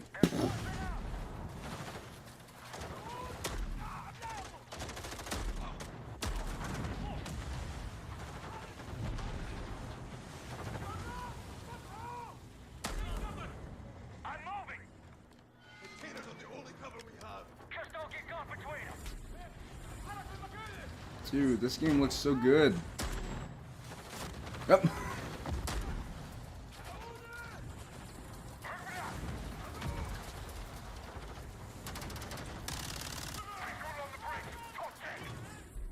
Entry on the third.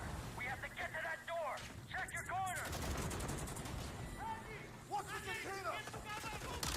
X-ray done. Horse right. Channel 1, the missile's about to launch. How far are you from the bridge? This is 1. We're pushing towards the entry now. Copy that.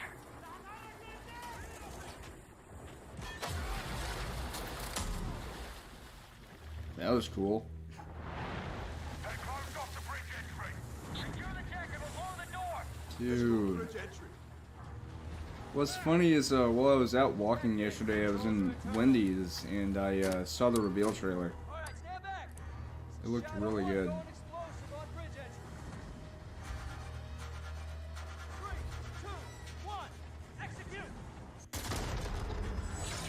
Whoa! That was a cool thing.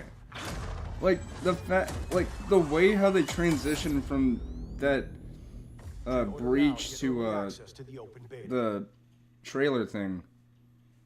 That was cool. That's what we're talking about. And joining us now, up from Long Beach, Johanna, great to see you. How's everything? It's great. Thanks.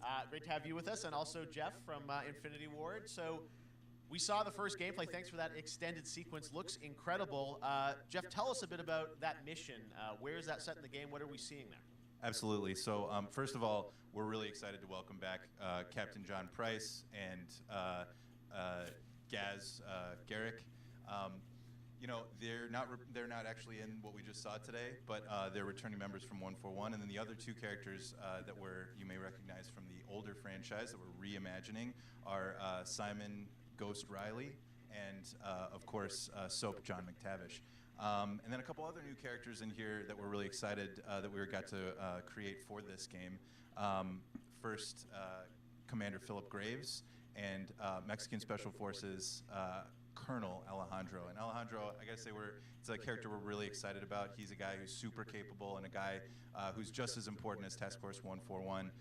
But as far as the level's concerned, you know, I got a shout out to IW. You know, this was a tremendous collaboration across all of the different disciplines. As you saw, everybody coming together, some really motivated devs here, and you saw the wind and the animations and the awesome sound design, and of course our new water tech, which is actually pushing the boat in different directions. It's creating a physically dynamic environment, allowing for the cover you were seeing. In certain cases, you could be behind cover, and then suddenly that cover would shift and leave you exposed, but it also leaves the enemy exposed, creating this emergent gameplay.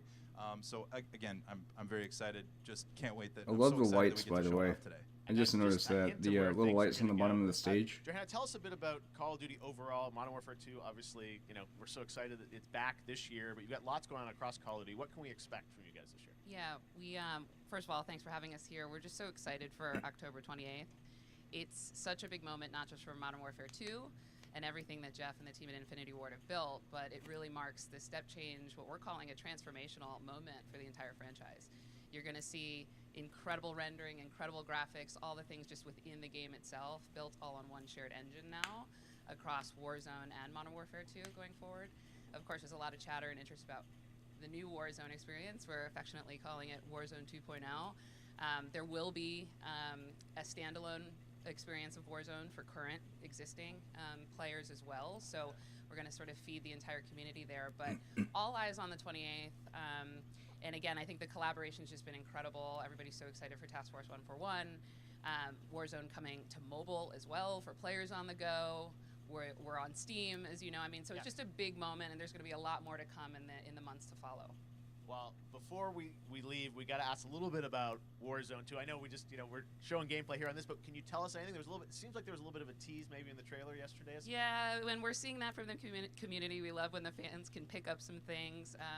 Some chatter about maybe seeing high-rise and other elements, but we will get into the details of Warzone 2.0 for sure. It will be an extension of the Modern Warfare 2 universe, so all the more reason why we think this game, this moment, is such an important title for all of us looking ahead. And like we said, we're having a bold vision around the entire future for the franchise, so we're in position. We're really excited. All right, well, we're looking forward to October. Thanks so much for giving us a first look at the gameplay. Call of Duty, Modern Warfare 2. Thanks, Johanna and Jeff. Woo! All right, well, we've got lots more Summer Game Fest still to go, and now it's time to announce a classic PC gaming franchise is coming back with a sequel over 30 years after its first release. I loved this game when I was growing up, so I'm honored to share this very first look. Mm-hmm.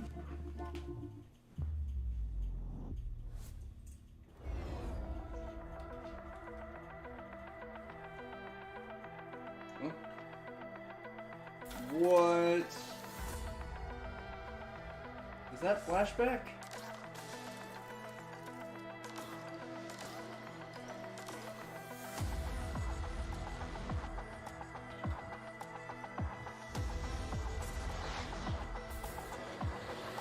I think it is.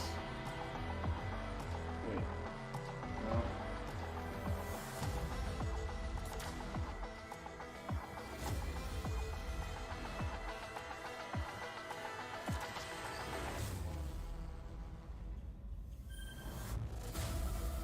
Oh, it is!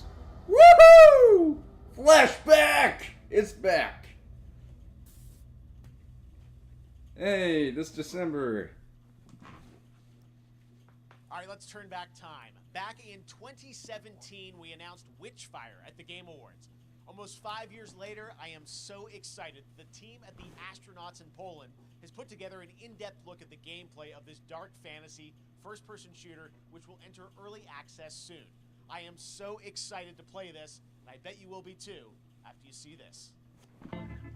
I just had a drink. Come on. That game looks really good.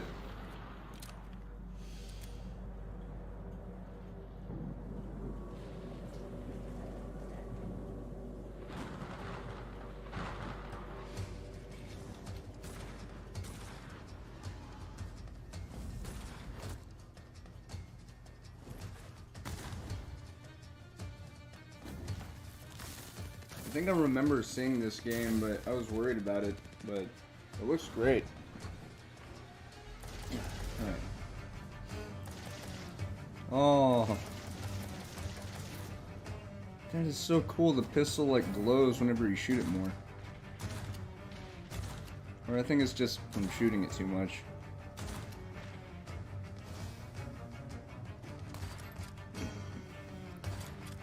Dude. This looks so cool!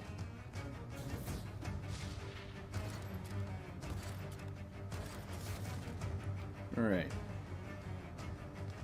Yeah, I like how the bullets in there have a cross symbol on them. Scored. I was wondering about this game for the longest time, because I forgot the name of it, but I remembered there was like a sort of like eldritch horror shooter game. Pardon me. Early access soon, wishlist now. Ooh. Nice. Okay, next up comes an ambitious new game from a new independent studio in Europe, starring some very familiar names. Enjoy this world premiere new game announcement. At this rate, I'm gonna run out of this stuff. Officer Taylor, Medlog 29. Today, I can't believe what I saw.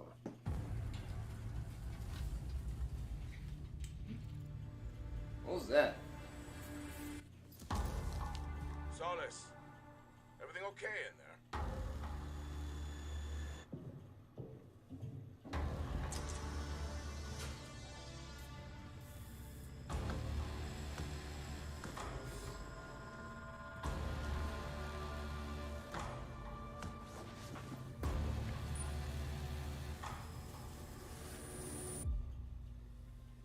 Hmm.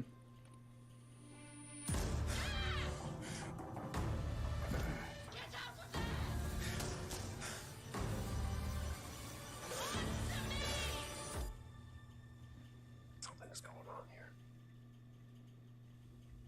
And I need to find out what it is.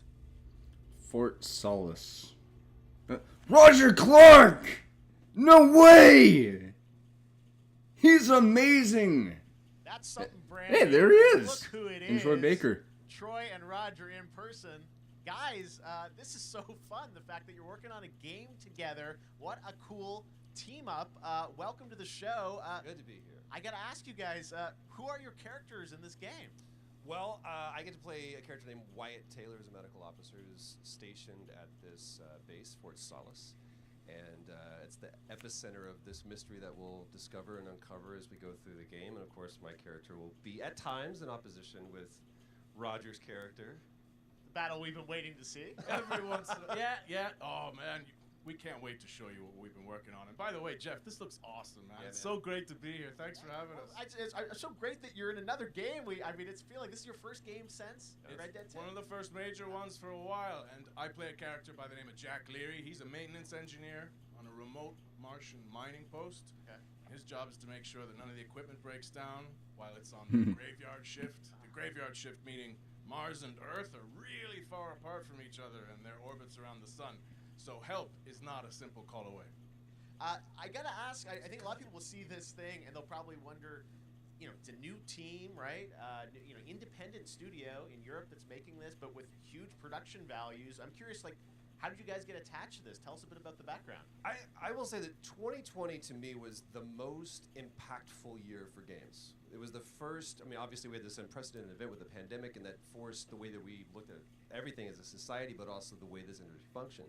But it was also brand new consoles. We had more tools that were being made available that were leveling the playing field between like the AAA studios and the indie studios or the AAA studios. And so, just like anybody else, we got reached out. James Tinsdale with this brand new studio said, we'd like for you to consider being a part of this game. And he walked me through a very brief description of what the experience was going to be like. And at the very beginning, he said, we want this to feel, it's a tight thriller. We want it to feel like Dead Space meets Duncan Jones' Moon. And I was like, sign me up. I'm into that, absolutely. And full, like, performance capture and everything. Ah, man. yeah. Absolutely. New studio, brand new energy, and of course, I get to work with one of the best of the business. And me. I get the privilege Who's the of other? getting to see this guy and watch him in action. I love to work, and I love the challenges and all the new innovations that this medium provides to performers.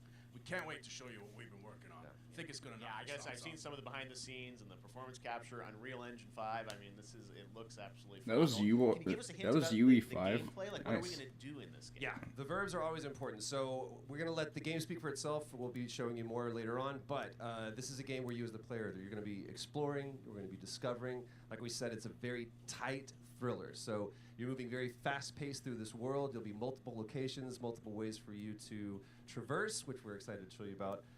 And then the narrative is a huge element to this. They didn't waste any resources on the performance for sure. I got to tell one quick story, if I can. That was one of our favorite moments. There is a lot of action in this game, and that was at the forefront of this. And to speak to the performance capture aspect, we brought in an incredible, I got to give him a shout out to Nathaniel, our stunt coordinator, who walked us through and really approached this in a completely different way than anything I've ever done before. And he says, I want to know the story of this fight. And so Roger and I sat down, we said, these are where our characters are, and he goes, give me 1 hour and I will come back to you with the story of this fight. And after an hour, he comes to us and he goes, it was like a recovery program, it was 12 steps. And he walked us through this incredible fight. And about halfway through, I started tuning him out, and I was like, hey man, I just want to let you know, I've got no ego about this, but I can do a lot of things, but I can't do this. And he grabbed me by my shoulders and he says, oh, you can, you will, and it's going to be glorious. And we did. Like a dance. There was a lot of trust, and it worked out. Yeah, I mean, We're big, excited Big about stunts. I mean, this is so cool to see. It's an independent studio doing this, teaming up with you guys. We can't wait to see more. Troy, Roger, thanks for joining us here. Happy to be here. Summer Game. Dude. All right, appreciate it very much, guys. All Two right. of the best Well, next up, keeping up with the performers. space theme, it's time to world premiere a very exciting new game, which will feature a musical score by industry legend Mick Gordon. This one is going to grab you, and we are so honored to debut it. Hmm.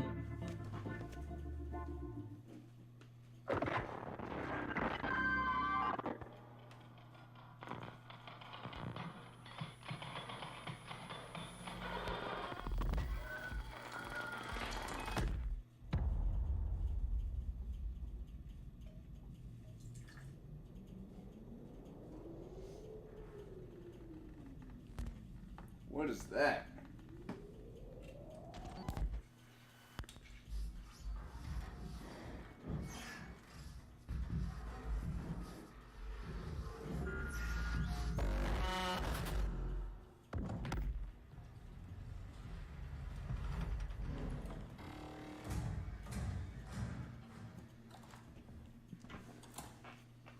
Hmm?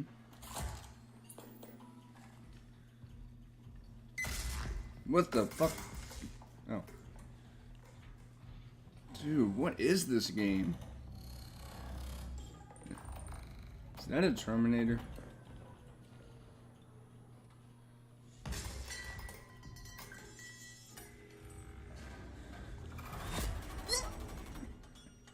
That's not a Terminator.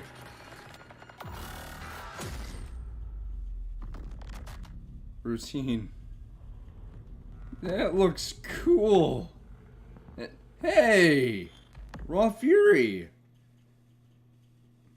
Doesn't that look great? That was Routine coming to Xbox and PC. It was first announced a decade ago and is now officially back. I can't wait to see more. Wait, what? Now it's time to check in with a very special guest who's been in his fair share of video games, including most recently Fortnite as the Foundation. Dwayne Johnson, welcome to Summer Game Fest. How are you? What's up, everybody? And what's up, Jeff? And what is up to the Summer Game Fest audiences live streaming right now around the world and everybody inside the epic IMAX theaters. Dwayne Johnson here, coming at you from my Iron Paradise, the very hot and sweaty and smelly Iron Paradise, powered by, of course, Zoa Energy, the #1 fastest growing energy drink in the game. You guys know me by a lot of nicknames. The Rock, La Roca in Spanish, Uncle Handsome, sexiest man alive, big drink energy. He did it! There's always room for the extra large cheese pizza, especially when I'm delivering, and I deliver them often. You guys also know me as the greatest and most electrifying surprise in gaming that happened. You know me as the Foundation. And I The gotta tell Rock. you guys, number one, thank you so much for the crazy response of me becoming the foundation, but also, I gotta say that, you know, I've had such a pleasure working with Epic Games and the teams over there, and we cannot wait to show you what we have in store for the future. And speaking of the future, in the future, you will also know me as Black Adam. Black Adam, as millions of you know around the world who know the Black Adam mythology, he is ruthless, he is unstoppable. And for those who don't, I always like to say a quick tutorial is this. Black Adam has the powers of Superman, but the only difference, well, there's a few differences, but one of the biggest differences is Superman's weakness is magic, and Black Adam's, one of his superpowers is magic. So you do the math. October 21st, I cannot wait for you guys to see That's Black literally Adam a week before around Call of the Duty. world in theaters only. And you guys will finally see the hierarchy of power in the DC Universe change. It has been an honor to become Black Adam, and it is a role that's in my DNA. Please tell me he's gonna do that Smolder. Born to play the Man in Black. Please. And I'm honored to show it to you guys on October 21st. So until then, stay healthy, stay safe, stay focused, keep having fun, keep kicking ass, enjoy your gaming, and I'll see you down the road. This is Black Adam. Oh, Black Adam. you didn't do the Smolder. What have your powers ever given to you? Nothing but heartache. I was a slave until I died. Then I was reborn a god.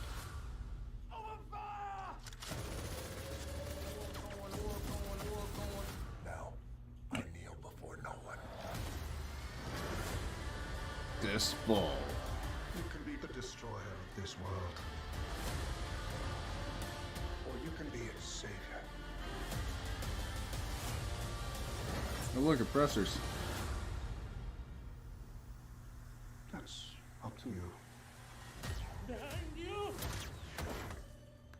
Did he just catch a rocket? He caught a rocket.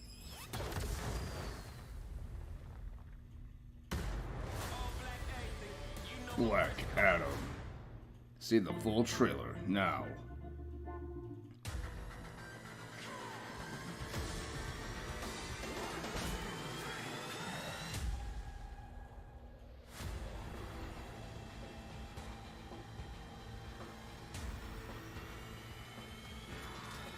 I didn't even have time to pour in a drink.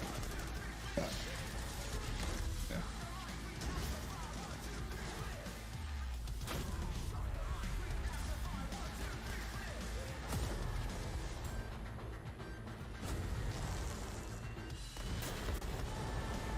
Man, I might actually get that game one of these days, but I don't know. Don't get me wrong, I like online games, but I don't know. I think it's just the reception that the game initially got, which hopefully they're starting to fix it.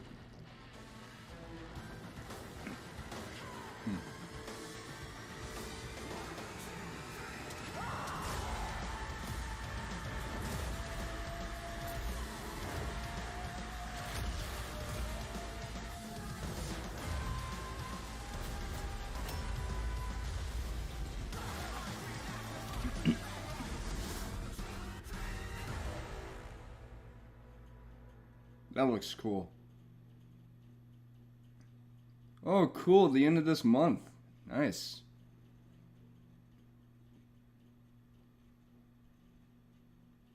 Oh, that's tomorrow.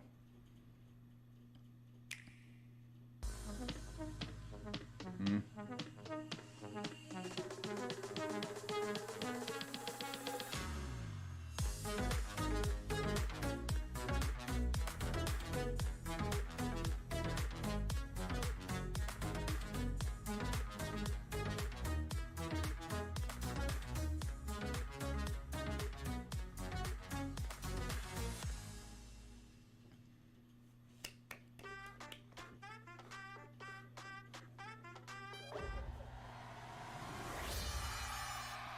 Oh.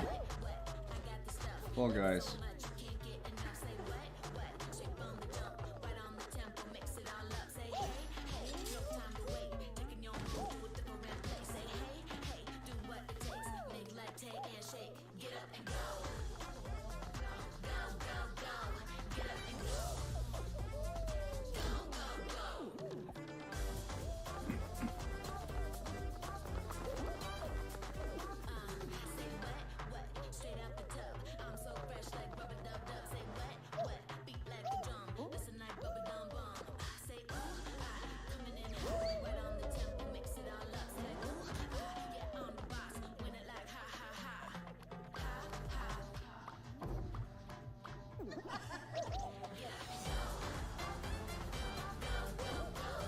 That looks cute.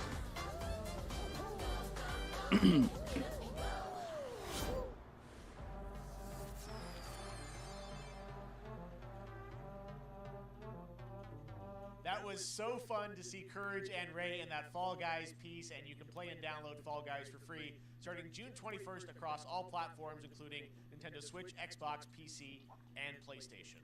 All right, back to another new game announcement. We're going to announce a brand new game and universe from a new team of legendary developers. Check this out.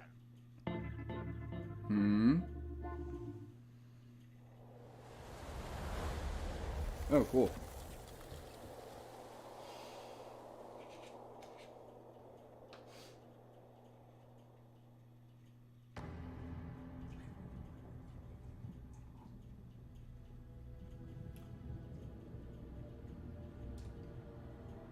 Discovery, this is Command. Storm's in your way. Prepare for extraction. Signal's breaking up. Command, I'll do one last scan. See you soon. Over.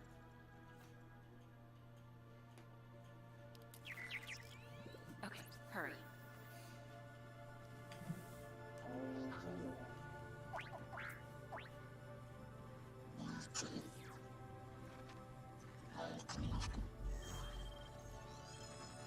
Now we're talking.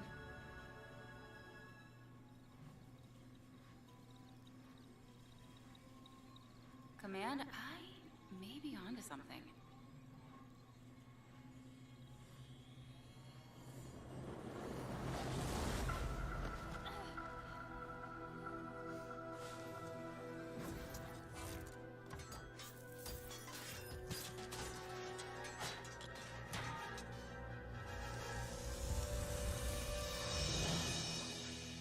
I have it, Command. Repeat, I have it. Mission accomplished. Ow.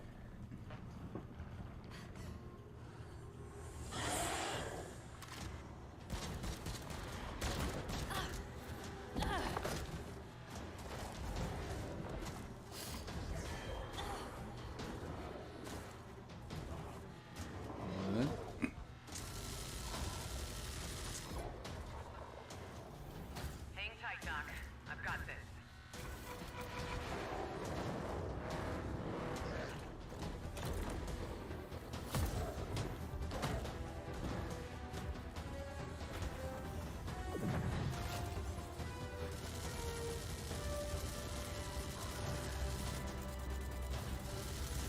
Dude, that looks cool.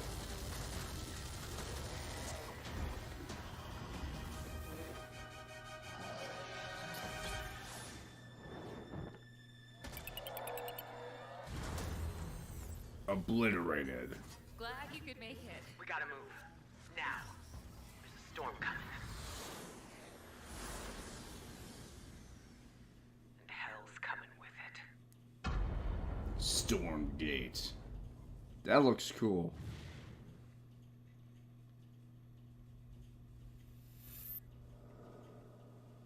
PlayStormgate.com. Dude, that game looks cool.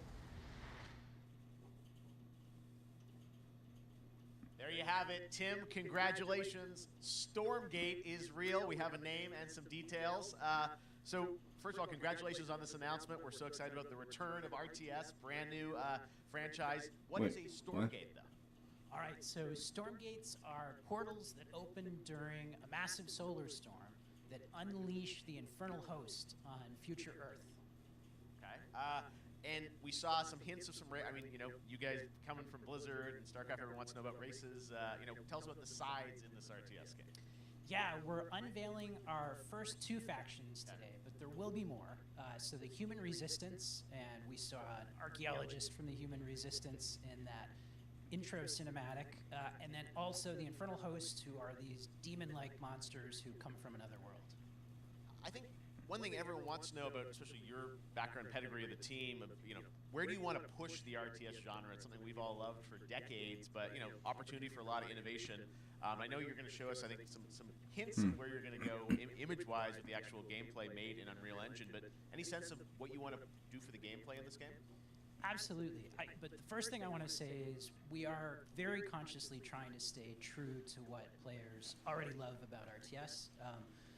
Where we're really trying to push the genre and be innovative. First off, approachability. For one thing, we're free to play, but no pay to win, no NFTs, nothing like that. Just to lower that barrier to entry to get players in. But we're also really trying to be a lot more social. So you'll be able to play the campaign cooperatively. We've got 3-player open-ended co-op, and we've even got 3 versus 3 for competitive multiplayer. But of course, we've also still got 1v1 competitive. And as a little surprise, I think we've got some first kind of work-in-progress images from the game, right? Yeah, these are still very much being worked on, but some shots of actual assets that we're building in Unreal Engine 5. Wow, well, I love it. 2023, you said, for the beta, so people can sign up now, get ready, and I'm just so thrilled that there is a brand new RTS franchise coming from you guys and your background and what you did, at Blizzard and StarCraft. We're so excited about this team, Frost Giant. Thank you so much for giving us your announcement today on Summer Game Fest. Thank you so much for having us here. Really great. Awesome. All right, Frost Giant, Stormgate, keep an eye out for it. Now it's time for another indie game announcement that I'm excited to share with you. Highwater. Check this one out. Ooh. Good morning, Highwater dwellers. Highwater Pirate Radio, keeping you in the know with our flow. Alphaville authorities continue to deny false rumors that Alphaville elites are planning to evacuate to Mars. True or not, the one thing we can't deny is that the world ended on a sunny day.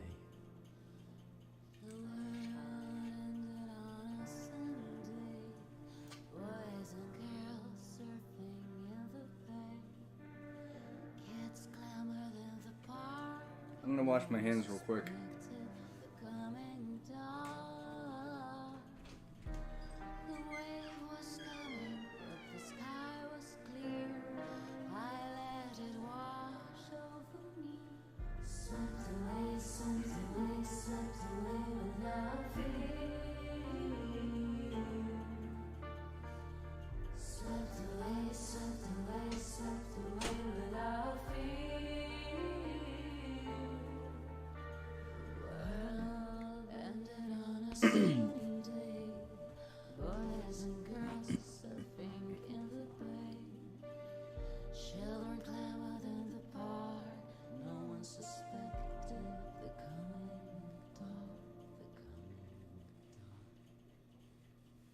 What a breathtaking trailer. Highwater is an adventure strategy game set in a world ravaged by extreme climate change.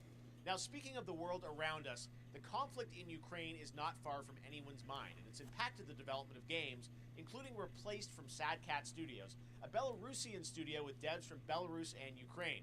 The team had long hoped to reveal a new trailer here today, but were understandably unable to complete it in time. Guys, I just want to say we're thinking of you and all the developers impacted by the conflict and hope to be able to share your work at a future show. All right, our next game is an official selection of the Tribeca Games Festival. It's American Arcadia, where you play Trevor, whose life is being televised with the viewing population constantly voting you up or down. When you become unpopular, you need to start running for your life. Check this out.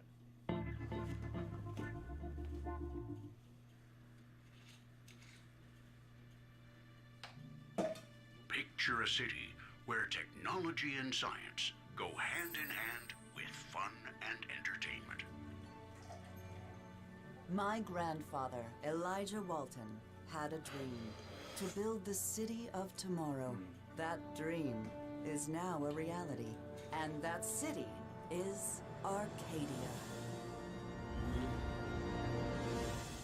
A 43-square-mile metropolis where each and every citizen enjoys a life of luxury and comfort.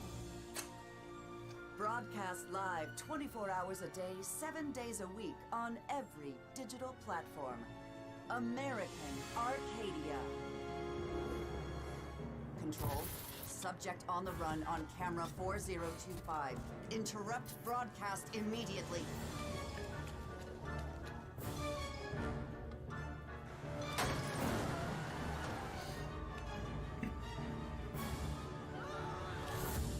Listen to me. We can't allow Trevor Hills to escape under any circumstances. Trevor. Trevor, can you hear me? Be careful and don't make a sound. Don't worry. I'm going to get you out of there. Ooh. That looks good. Apparently, we've made it to the beach.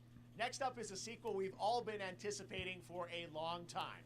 There's Trouble in Paradise, and watch out, you don't want to get bitten. After many years of rumors, we finally get an update on this much anticipated sequel. Wait, what? No way! Dead Island 2? Dead Island 2, right? Yes. Dead Island 2, baby.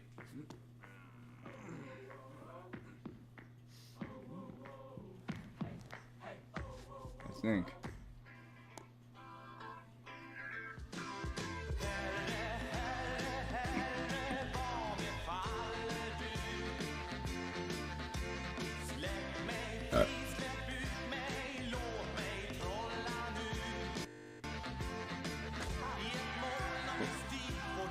What? You've got to be joking me. I got jebaited by fucking goats.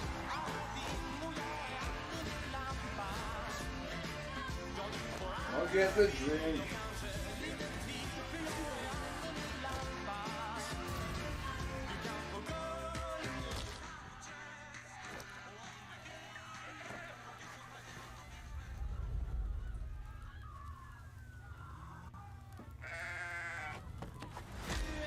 Goat Simulator 3? Wait. What? What happened to the 2? There you have it. That was Goat Simulator 3, and it's coming later this year to the Epic Games Store. Now, last year, Marvel and 2K announced Marvel's Midnight Suns, a tactical RPG from Firaxis Games, the studio behind XCOM and Civilizations. Heroes from the Avengers and X-Men crossover with supernatural ones like Blade and Ghost Rider for a battle against Lilith, the mother of demons. Today, we've got to look at some new folks set to join the battle. This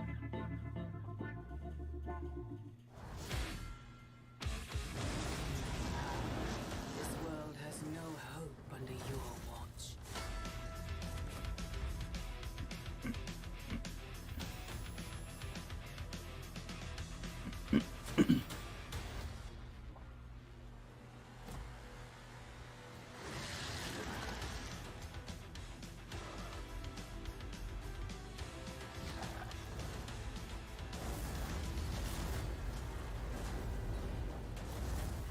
Surrender your pain to me, and I will make you whole once more.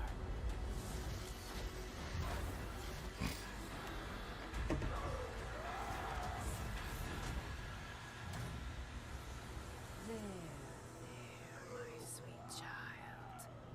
Mother won't hurt you.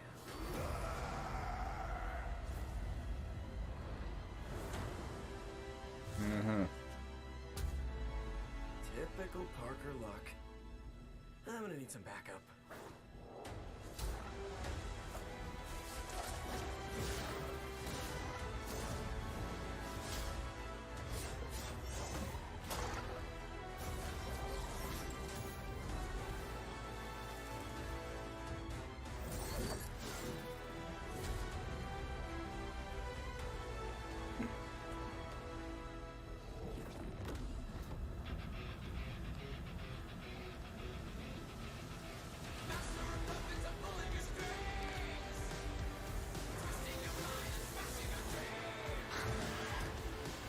I don't claim any ownership of the music, by the way. I don't.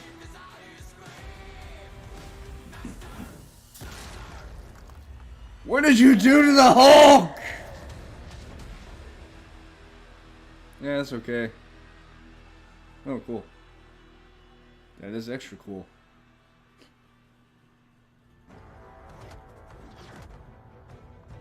Counting on you again, old friend. 3, 2, 1. That used to always work. Well, it did that one time. Huh. That was Midnight Suns, and now we're moving on to the wonderful world of Cuphead, the delicious last course. And can you believe it? We're only a couple weeks away from playing the delicious last course DLC. You see how they did that for Cuphead? Joining me now is Maya Moldenhauer from Studio MDHR. So first of all, Maya, it's really coming? It's really coming June 30th on all major platforms. We are thrilled. Well, I'm so thrilled too that I think all the fans can't believe that this is here. And I've been lucky enough to play this actually on my Steam Deck last week, and you guys gave me a copy. I can't. People are not going to be ready for how amazing this looks and the backgrounds and what you guys have done. I feel like you've amped up obviously the gameplay. It's difficult as we would expect, but the visual look, you guys have taken it even to the next level, which I didn't think was possible. Yeah, we absolutely did. I couldn't pinpoint one thing that we're proud of in this because we really honed our craft. Took everything to the next level, from animation, the backgrounds, the music, gameplay design, and of course our new playable character, Miss Chalice. I'm very proud of her. Chalice is fun to play as, and even though this is a DLC, it feels like it's its own game inside of Cuphead in many ways. It is, definitely. Yeah, you just get on the island, and there you are off to this new territory, which is it's our biggest Oh island my yet. god. Super-sized bosses, lots of I just secret realized secrets why discovered. Goat Simulator 3 is called Goat Simulator 3. Lots of challenges. The trailer was parodying Dead Island 2, and they made us believe it was Dead Island 2. A little something, yeah. It's brand new gameplay footage of one of our new bosses, Mortimer Freeze. It takes place in an icy arena and features some of my personal favorite attacks and transformations. We hope everyone enjoys it. All right, let's check it out. Cuphead, the delicious last course. Thanks, Maya.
Now, if you want even more Cuphead, and who doesn't, tomorrow we will show you an exclusive look at Season 2 of the Cuphead Show when I co-host Netflix's Geeked Week, which will include new show and game announcements. It streams at 10 a.m. Pacific, 1 p.m. Eastern.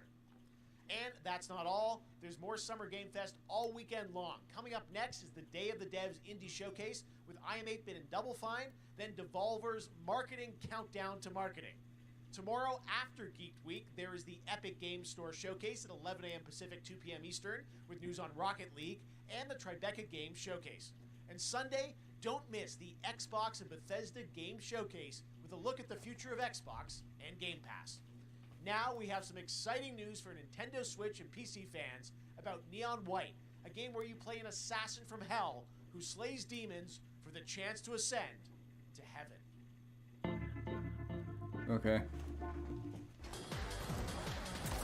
I'm literally almost out of this stuff already.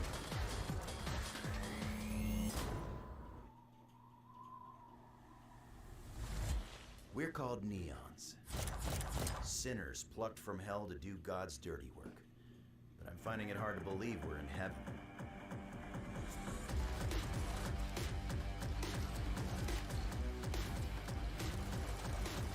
I'm gonna get a napkin so I can clean something up real quick. I didn't spill anything, it's just, you know, whenever I pour my glass, sometimes a little bit of droplets will come out. You day, you mission from Almighty. You think you can win me over by showering me with gifts? Good thinking.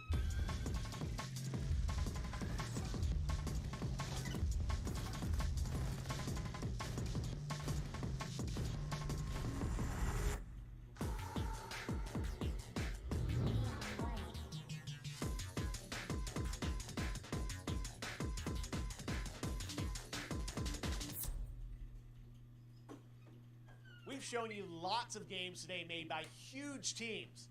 Now it's time for a game made by a single father in Poland.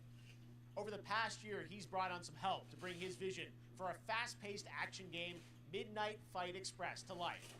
Let's take a look. You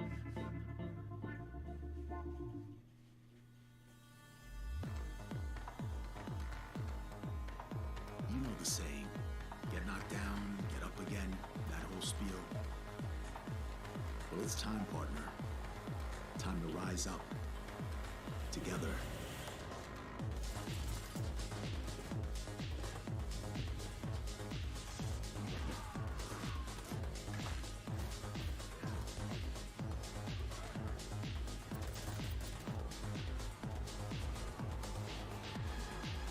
It's happening. The big guy's actually going through with it. While I sat at his side, seeing lives as dollar signs. Had this stupid corruption all over me. Someone went down the wrong pipe. I hate that. Me. Well, I ain't wearing it anymore. And neither are you. Tonight, we wash this whole damn city down.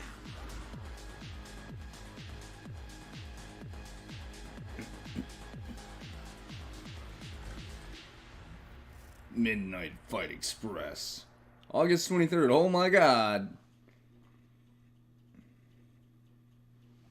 Such a cool game, and I'm happy to announce that a PC demo of this game is going live right now on Steam and will be part of the Steam Next Fest next week. I really want more playable games to get in the hands of you guys at home, and that's one of them. Check it out. All right, joining me now is Megan from Digital Extremes to talk all things Warframe. Megan, how you doing? I'm so good. My fellow Canadian. I know. We got a lot.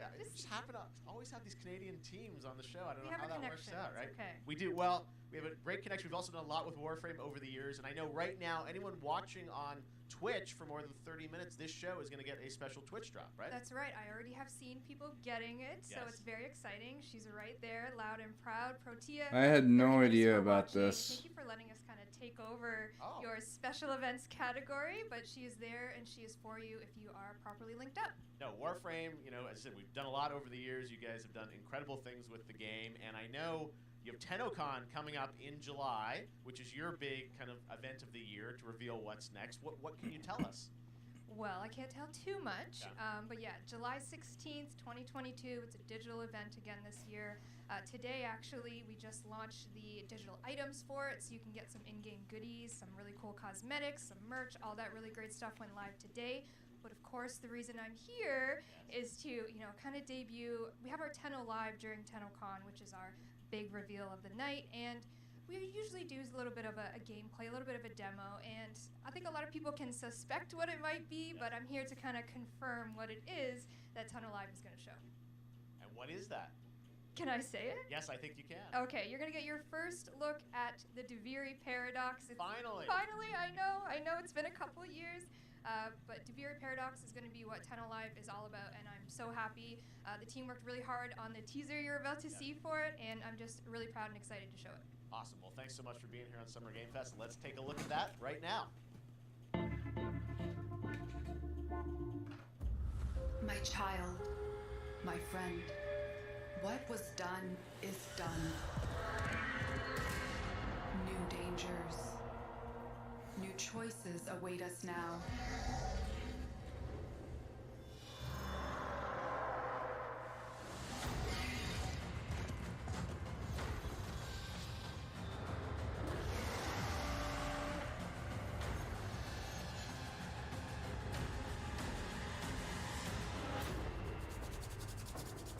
For now, dream of who we were and of who we have become.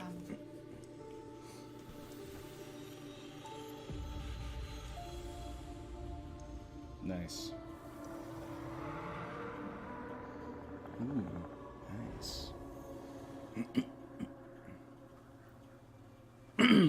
Oh, I'll definitely be watching that.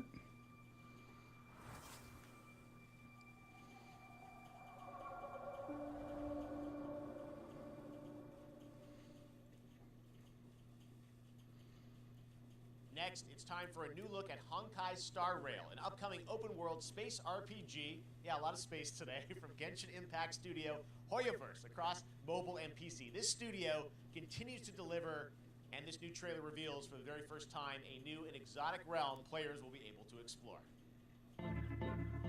Never even knew about this game.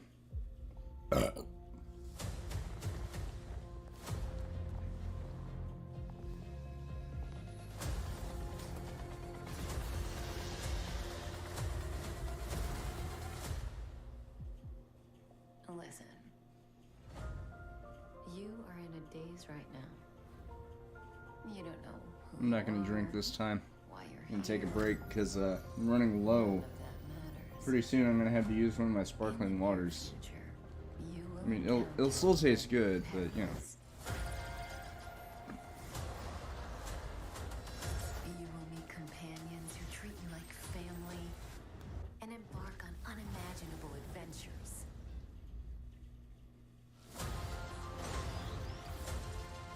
Also, can I just say that this game looks...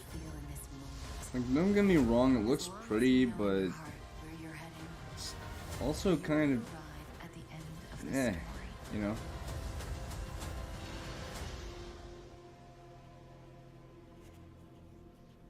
That's the you I like. Seriously, like... What the heck? Okay. I have wine to soothe the souls of honored guests. Welcome aboard the Cienjo La Fool. Okay. And that's not all from Hoyoverse. Today, I'm excited to introduce you to Zenless Zone Zero, their next major new IP. It's a futuristic urban action game. I have to say I'm blown away by what I've seen so far. It was announced a couple weeks ago, and it has the detail of Genshin Impact with a fast-paced action style. Here is the world premiere of a brand new look at Zenless's notable characters, armed enemies, and world of danger. Still not filling the cup. Like, I know I said I would do it for any of these, but you know, like, I'm starting to run low, so I'm gonna do it sparsely. Also, like, these, like, rapid fire things.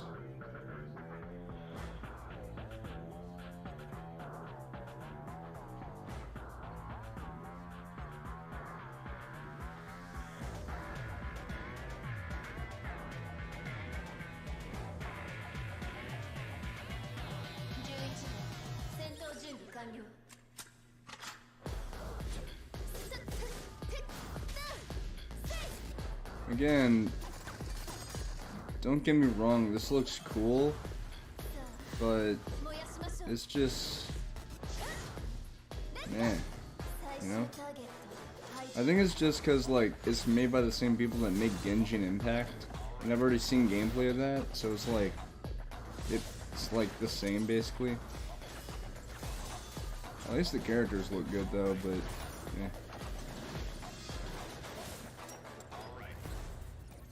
Is that a wolf? Okay, I love you too, game.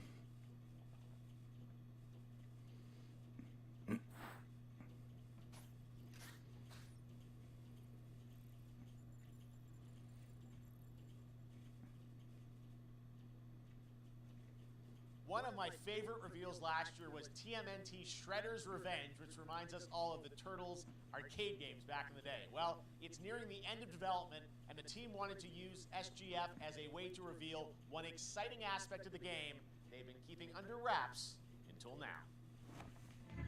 What?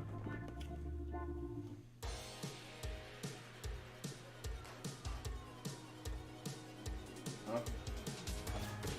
Casey!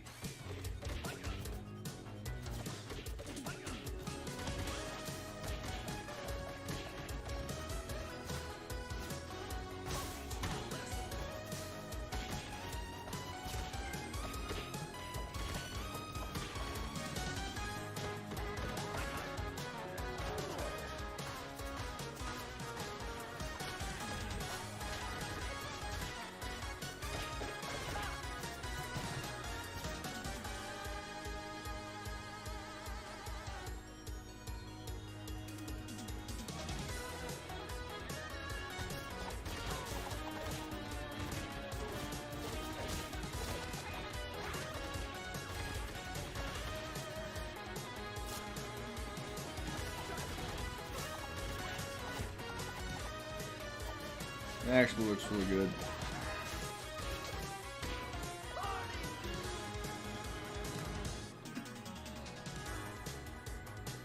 No release date yet. Is there? No, there isn't. Huh? What? Never mind.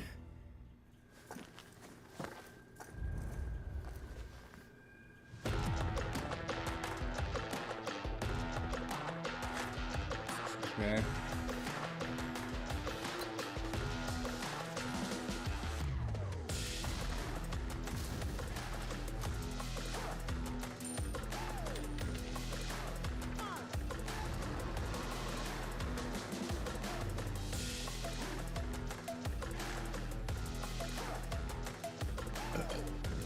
Who's this?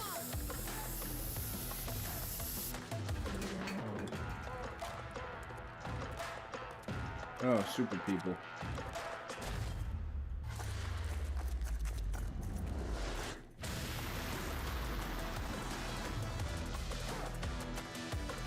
What is this, a battle royale?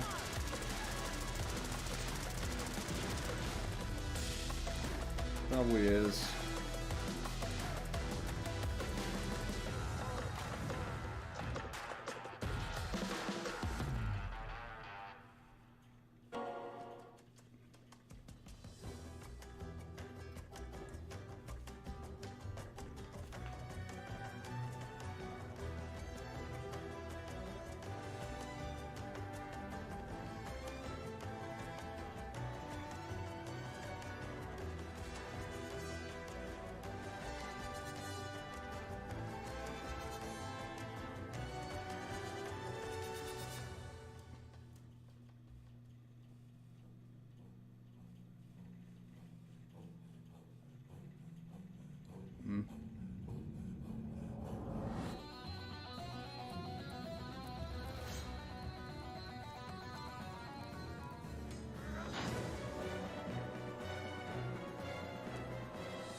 How far will you push humankind?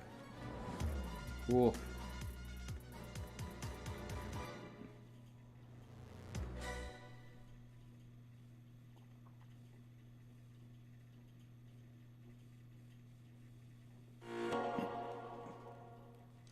Humankind allows you to shape your civilization by combining a multitude of historical civilizations from the ancient to the modern era.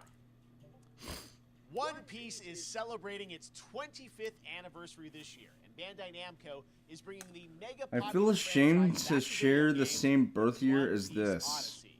Monkey D. Luffy and his crew of pirates are off on their next adventure. This trailer reveals the setting, a mysterious island where Luffy and his Straw Hat crew become marooned in this exciting upcoming Oh, I forgot to close my door. The Straw Hat Pirates journeying along the Grand Line. What kind of a name is Straw Hat Pirates? Seriously, what kind of a name is Straw Hat Pirates? That's like a team of ninjas called Katana Ninjas. Seriously.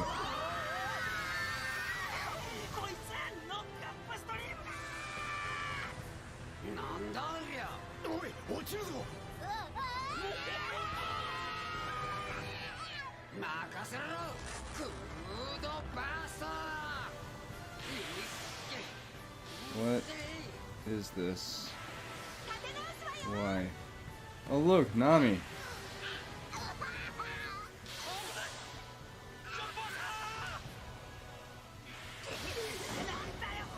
Why?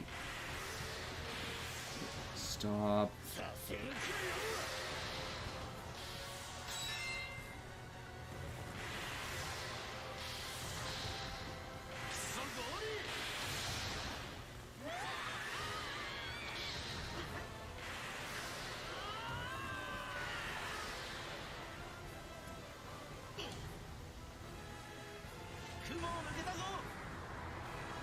Filled with new encounters This looks boring.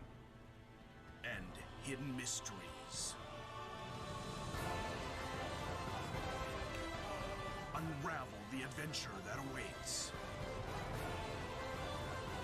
Seriously, this in an odyssey beyond imagination. One Piece Odyssey. what did you guys do? Rip that off from Mario? ここはあなたたちの記憶をもとに作られた世界よ。 Well, we're halfway through 2022, so you're gonna have to try harder than that, sweetie. This August, Soul Hackers 2 from Atlas launches, and we've got your first listen to the English voice cast with this quick new look.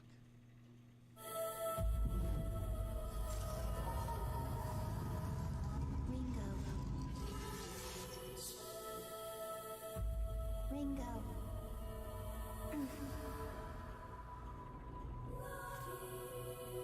That looks cool. Oh.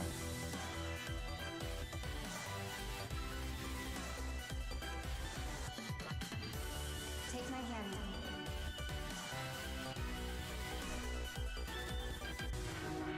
You get one more chance to make things right.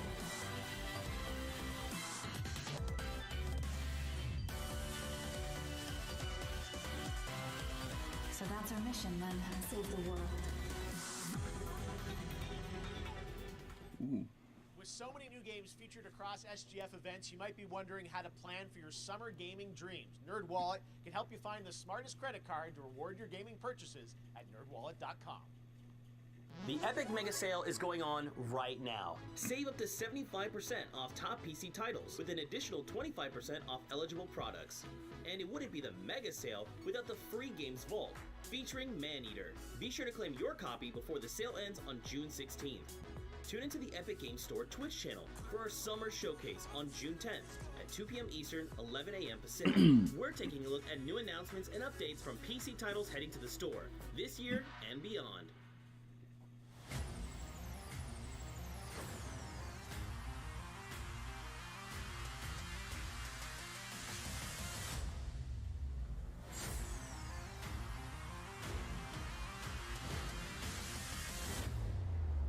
You nuts?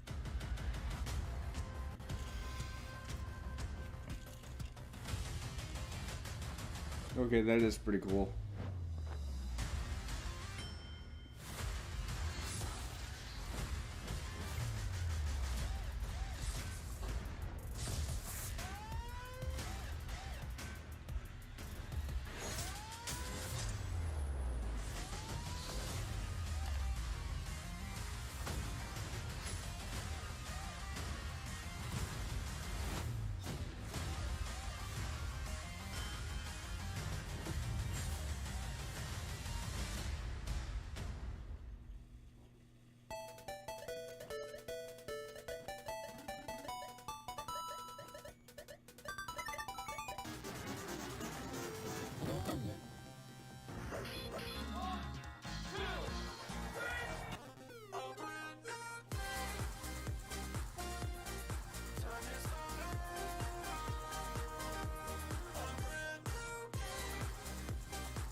Cool.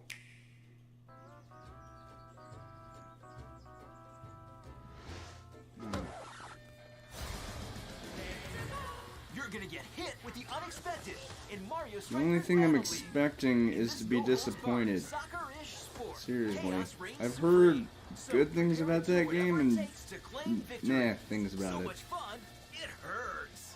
Mario Strikers Battle Well, at least we got a new Only on Mario Nintendo Strikers Switch. game Game rated everyone 10 and out up. tomorrow.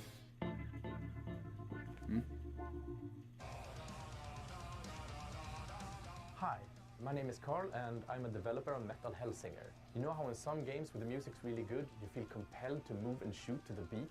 But what if you had to? In Metal, the better you are at slaying to the beat, the more intense everything gets. And we have vocal performances from legendary artists like Serge Tankian from System of a Down, so while headbanging isn't mandatory, we do recommend it. Our demo is live now on Steam, Xbox, and PlayStation platforms, so go check it out and slay to the beat.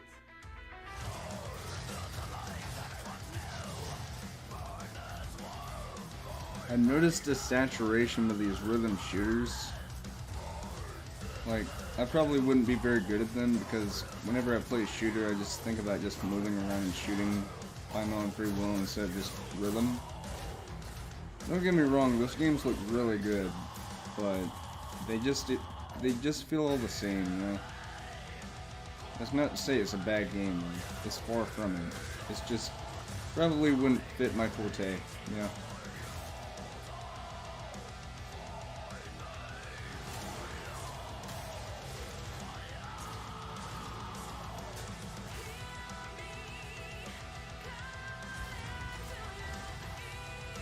Is that from Evanescence?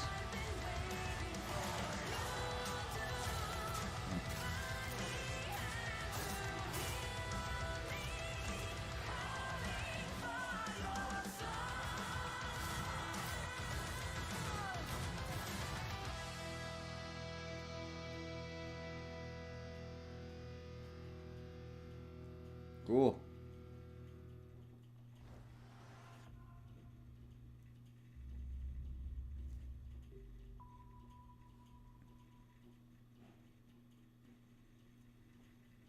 That one was Metal Hellsinger, coming later this year from Funcom, a rhythm shooter with metal music. And right now, as I mentioned, a demo has launched on PC, Xbox, and PlayStation for you to play for free. Next up, a new game launches tomorrow, The Quarry from Supermassive Games. This spiritual successor to Until Dawn stars David Arquette and an all-star cast. It's getting great reviews, and this is one of those binge-worthy teen horror entertainment experiences where your every choice shapes your story and determines who lives and who dies at a camp in upstate New York. Here's the first look at the launch trailer. Family is the most important thing in the world. But if your whole family, you know, like every last one of them decided to jump down the bottom of a well, no, hanging on the end of a rope, how can one person be expected to pull them all back out? You can't. So you pull on that rope and you're just gonna fall right down to the bottom of the well with the rest of them. And what's the point of that? What? There is a lot more to this than you realize. Like what? Kidnapping, murder, cover-ups. I think the whole Hackett family is in on it. You have no idea what's going on here. Not a goddamn clue. All right, let's do this. Who should I call? 911. You mean 911? Who says 911? Are we gonna get the good stuff again? I was surprised at first, but now it's just... I'm gonna enjoy watching you die.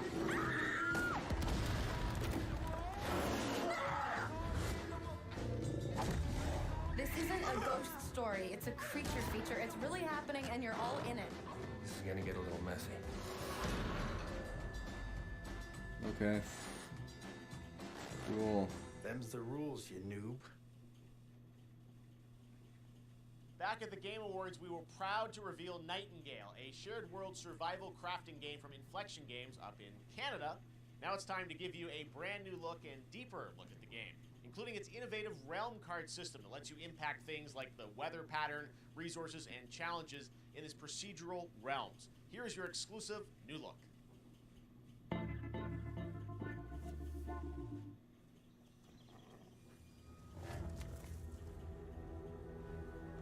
You're alone in the realms, I'm afraid. The portals are a mess. Not even sure if Nightingale made it. Given how fragile you humans are, What kind of physics is that? I'd say the Seriously, this game looks kind of... should be your priority. I mean, I get this is a work in progress, so it's gonna look better whenever it's finished, but seriously. Once you have realm cards, you can activate the portal. Beware though. Foul things lurk in the interrealmic void, get in. Be ready with your axe pick.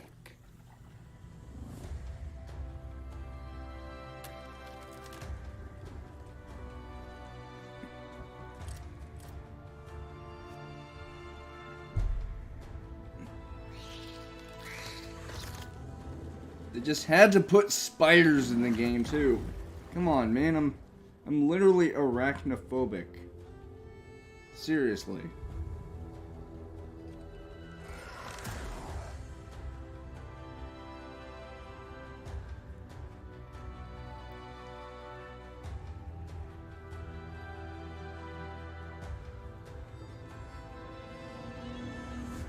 If these shadows have offended, think but this, and all is mended. That trailer was way too long.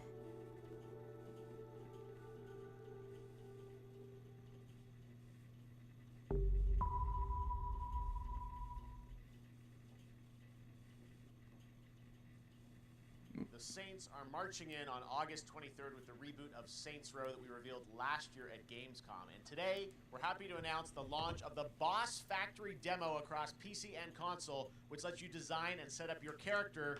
And since it's Saints Row, you guys are going to have a lot of fun with this one. Check it out.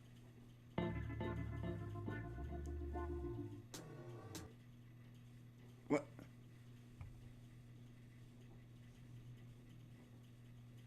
What? What the heck?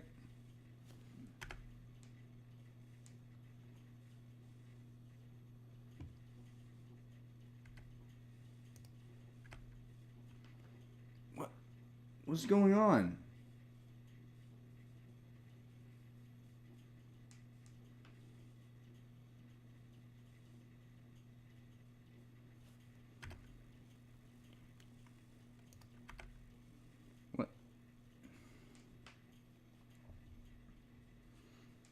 What the heck?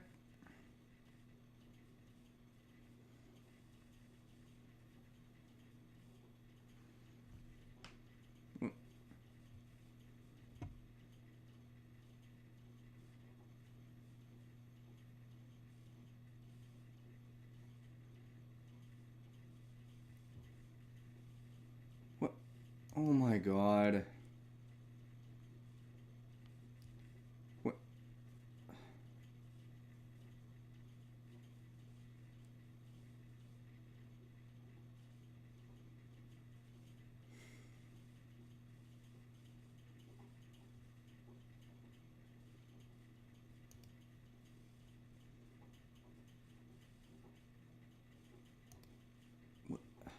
What is going on?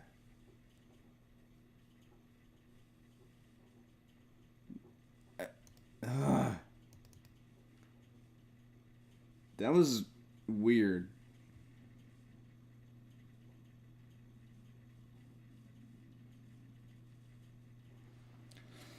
Okay, now let's get back to it. I had no idea what the hell just happened.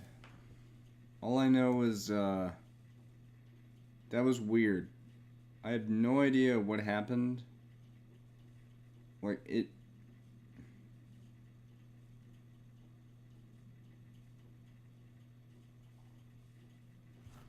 God, now I'm starting to miss it. Come on. Seriously.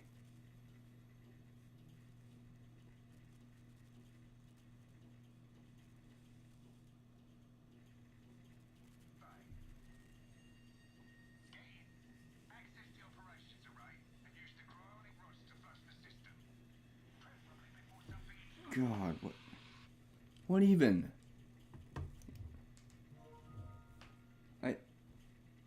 I have no idea what is going on. Seriously.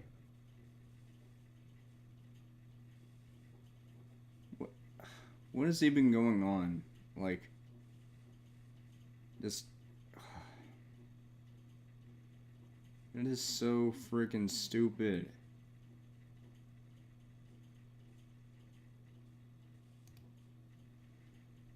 Good God, man. Seriously.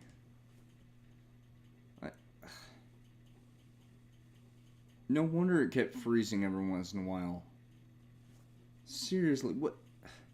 I have no idea even what the hell happened, for one. Second of all, I know there isn't an update that I need, alright? So, I don't know what happened, but it's just weird. Just, God. I am missing quite a lot of stuff right now because of what just happened. Because I think I just cut out for a second. God, why? Come on.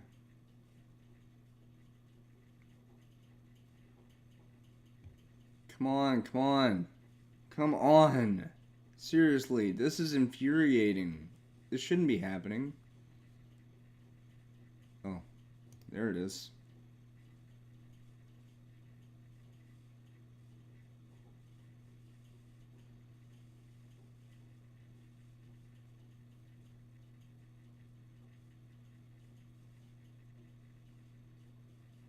Okay. Back to it.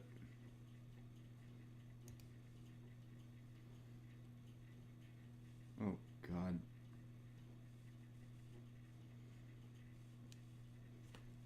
Come on.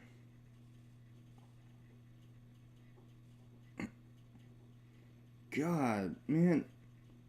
Of course I missed the boss factory thing. Because whatever the hell that was.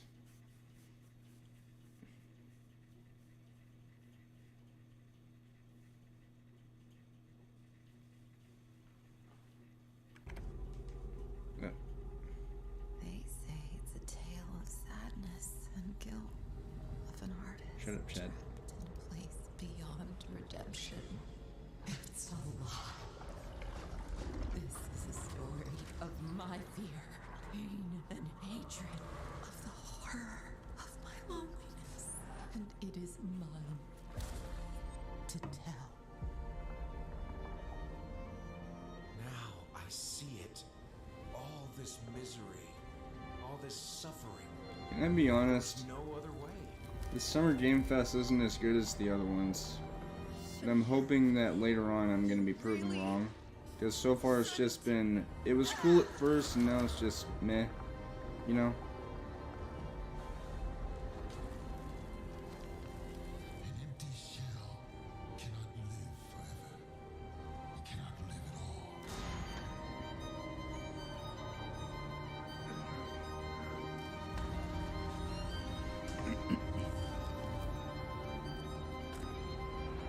I was trapped in this house, bound by this body. Now, I break free. Layers of Fears.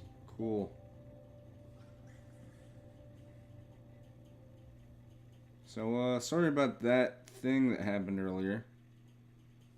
This October, Gotham Knights arrives. God Batman damn it. is dead, and it's up to the Batman family, Batgirl, Nightwing, Red Hood, and Robin. Please tell me he's to protect Gotham. gonna save To a give us an surprise. exclusive new look, let's head to Montreal Because, to hear from I kid you executive not, producer it is 2:39. 20 minutes left. Roughly. Hello and warm welcome from WB Games Montreal. I'm Fleur Marty. I'm the executive producer on Gotham Knights. Today, we are thrilled to share more with you on one of our beloved knights, Nightwing. This showcase is the first in our character series, and we're really looking forward to share more with you as we continue working towards our launch on October 25th. So I hope you enjoy the show and stay tuned.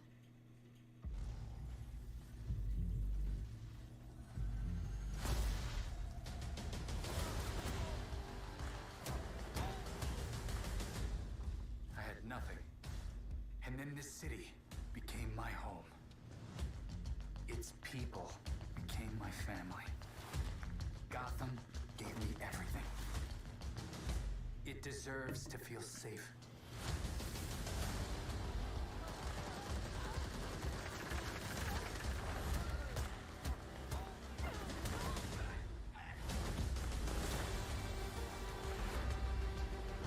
Please tell me there's a surprise.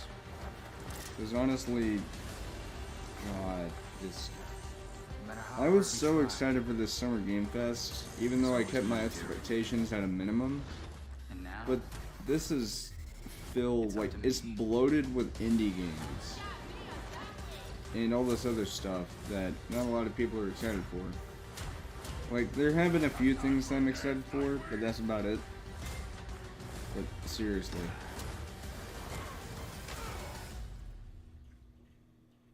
I got this, Bruce.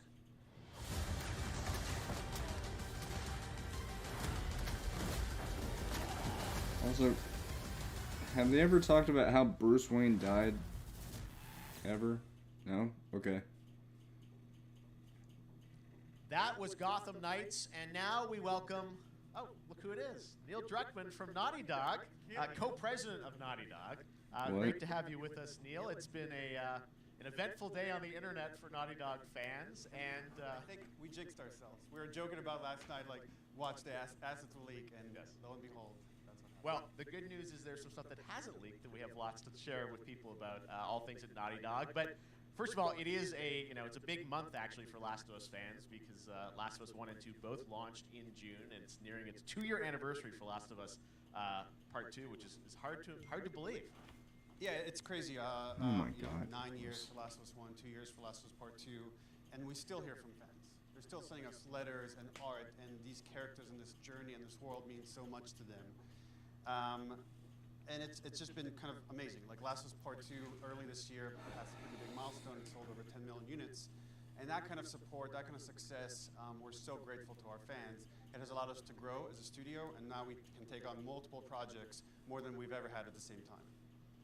Multiple projects, okay, very interesting. So what can Last of Us fans expect in the future from you? Thank you for asking, Jeff. Yes. So one of the things we mentioned a while back is what started out as a multiplayer mode has evolved due to the team's ambition. They really wanted to do something beyond what we've ever done before at Naughty Dog.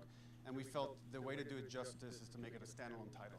And they've been working on it for the past 2 years. Ambition has grown, and we're not quite ready to fully unveil it, but we're ready to lift the curtain a little bit and just give you like an update of where we're at. Okay, well, what can you tell us about this new standalone multiplayer game? Yeah, so we have a concept art that we want to show. But what I can tell you is that this game is big. Okay. It's as big as any of our single-player games that we've done, and in some ways bigger. It's got a story. The way we're telling that story is very unique to this game. It's got a brand new cast of characters. It takes place at another place, another part of the United States. It's like a city might be somewhat familiar to some people. I'm sure our fans have already figured it out. And it's really cool. And it's being headed by Vinith Aggarwal, Anthony Newman, and Joe Pantnati, all veterans of Uncharted and Last of Us. And you're going to see a lot more of this game come next year. Next year, so wait till next year to hear more about that one. Okay, well, very exciting that this has evolved, and I mean, that concept art looks incredible. I can't wait to see Naughty Dog storytelling fused with multiplayer live game. It's something special. We can't wait to show it either. Okay, well, that's not all. We also have something that I've been reading about on the internet every day, it feels like. Up in Calgary, they're filming the Last of Us show for HBO, right? Yeah, so for the past year, we've teamed up with Craig Mazin of Chernobyl fame and HBO to adapt The Last of Us into a TV show. They've been filming, and it's pretty incredible. The stuff I'm getting back, when we're looking at back at Naughty Dog, we can't help but feel emotional because not only is it so good and the quality's so high, it's so authentic to what we've made in the game. I just can't. I couldn't be proud of, like, again, Craig and that whole crew and everybody that's up there. And their last day of filming is tomorrow. So the entire series, last day of filming is tomorrow. Last day of filming is tomorrow. Craig is up there right now, kind of wrapping it all up. So it's pretty close. It's closer than you might think. And you actually got to direct one of the episodes? Yes, I think that really speaks to the kind of collaboration and trust that exists between Naughty Dog and HBO. They invited me to direct one of the episodes. I think we have an image from the episode I actually directed. Okay, first look. Let's take So you can see this is a certain museum that players might know from the game. And I really have to talk about Pedro Pascal and Bella Ramsey, and not only directing them, but seeing them do all the other episodes. They've thrown themselves at these roles for a whole year. watching the nuance that they bring to these characters, their relationship on and off camera, I couldn't help but think about Troy Baker and Ashley Johnson. It felt so similar to the chemistry those two actors had when we made the game.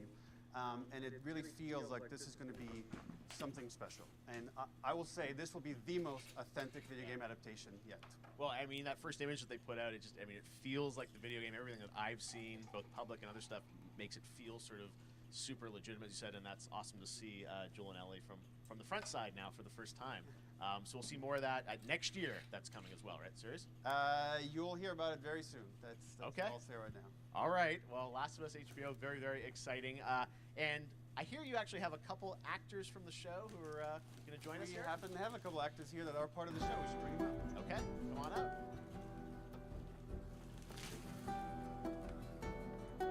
Oh, what's up, guys? Oh, hello. Surprise. Troy's back again. Hello, I know. Ashley. Good to see you. Good to see you. I'm a little confused, though. I thought maybe Pedro Bella, but Troy Ashley out here from the game, right? So when Craig and I started working on the show, almost one of our very first meetings, we said, Troy and Ashley have to be a part of it. And we're such fans of like, the talent This is and actually kind of funny. helping us create Joel and Ellie. We felt like it was so important that they become part of the show. And it wasn't, it has to be kind of like a wink to the camera, like a cameo. Okay. These are real roles that we're keeping on the wraps for now. Sorry for laughing. man, It's I was so just bummed that I couldn't be there I with knocked over a box There's and been so so I much tried to stuff put it so, back like, up. so good. And I knocked over something else, and all of a sudden I hear a thump. So you were up there and you filmed your roles by now, obviously? Well, keeping secrets with this Ah, franchise boy. is kind of old hat. Like we've had Except to for keep- today. Yeah, Except for today. Yeah. except for the date. It was one of the hardest things for us to do is to not let people know that because we're so proud of it and the work that we did. We worked hard. I have to say, when I walked out on set, to be met with literally every person that I met on that crew is such a fan of this game, and they all knew what it was that they were working on and committed to working on this project because of their fan and their love for the game was one of the greatest. It was like I was coming home to friends. Yeah, I the attention to detail, the crew was amazing. Bella and Pedro are Man, they're so perfect, and we've been trying to sort of describe that feeling of sort of seeing them in person. It's like the characters coming to life, but it's so much more than that. I feel like I can't fully explain it, but I am so excited to be a part of it, and just I can't wait to see it. I think it is going to be so good. I love the story. I love being a part of I'm this so world. excited about the series and the fact that you guys are going to be in it and undisclosed roles. I'm so fascinated how it's going to sort of bob and weave and are these characters we know from the game that they're playing new characters? Can you tell us anything? Yes. I can tell you. So sneaky. All right. Well, we're so excited to. Maybe it's already on Twitter by now. Hey. All right. Well, let's talk about what was on Twitter earlier today. Lots of talk about the idea, or really what's happening is it looks like you guys are remaking the original game, and this is like a ground-up remake. Is that right? That's right. We wanted to give people the definitive version of the first game that wasn't encumbered by any technology. Wanted to find a way to get even closer to our original vision. We're able to do it on the PS5 and PC. And instead of talking about it, let's look at it. All right, let's take a look at The Last of Us Part 1. Mm-hmm. So why'd you leave Boston? I've been on quite the adventure, little brother. I reckon it's got something to do with that girl. It's got everything to do with that little girl.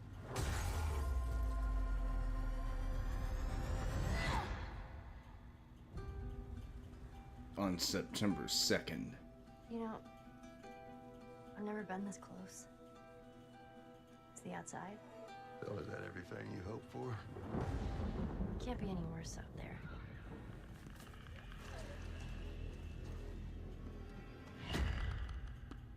Can it? The beloved story. I had somebody that I cared about. And in this world, that's good for one thing. Getting you killed. rebuilt from the ground up for the PS5. I get into trouble down there. Why do I get the feeling there's going to be one last surprise?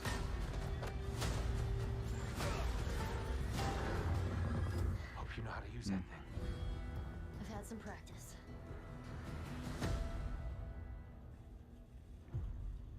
Nice.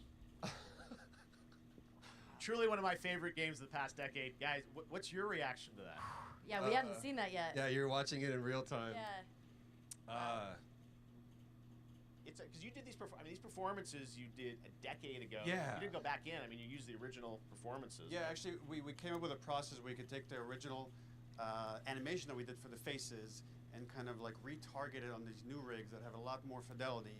And then the animators went back and We're studied. seeing side by sides here, just how much it has changed. That you went and you redid the models and rebuilt everything. Everything was rebuilt from the ground up. Same art director, re-art directed the whole thing from the ground up. But the great thing about these faces is that they're closer to the original performance. All the animators went and studied those videos and got it closer to what you did on set than we could have achieved before.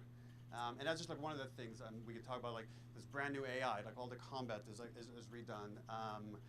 Just the fidelity of everything, 60 frames per second, all the stuff you're getting on the PS5. Again, we wanted to give, knowing because of the show, because they're all new players for PS5 and PC. Yeah. We wanted them to have the definitive version of The Last of Us. Amazing. Well, now you guys get to replay. I mean, when was the last time you guys played the game? I actually played it again just to refresh my memory before working on the show. I was just a glutton for punishment, and I went straight from playing never part played one straight into part two.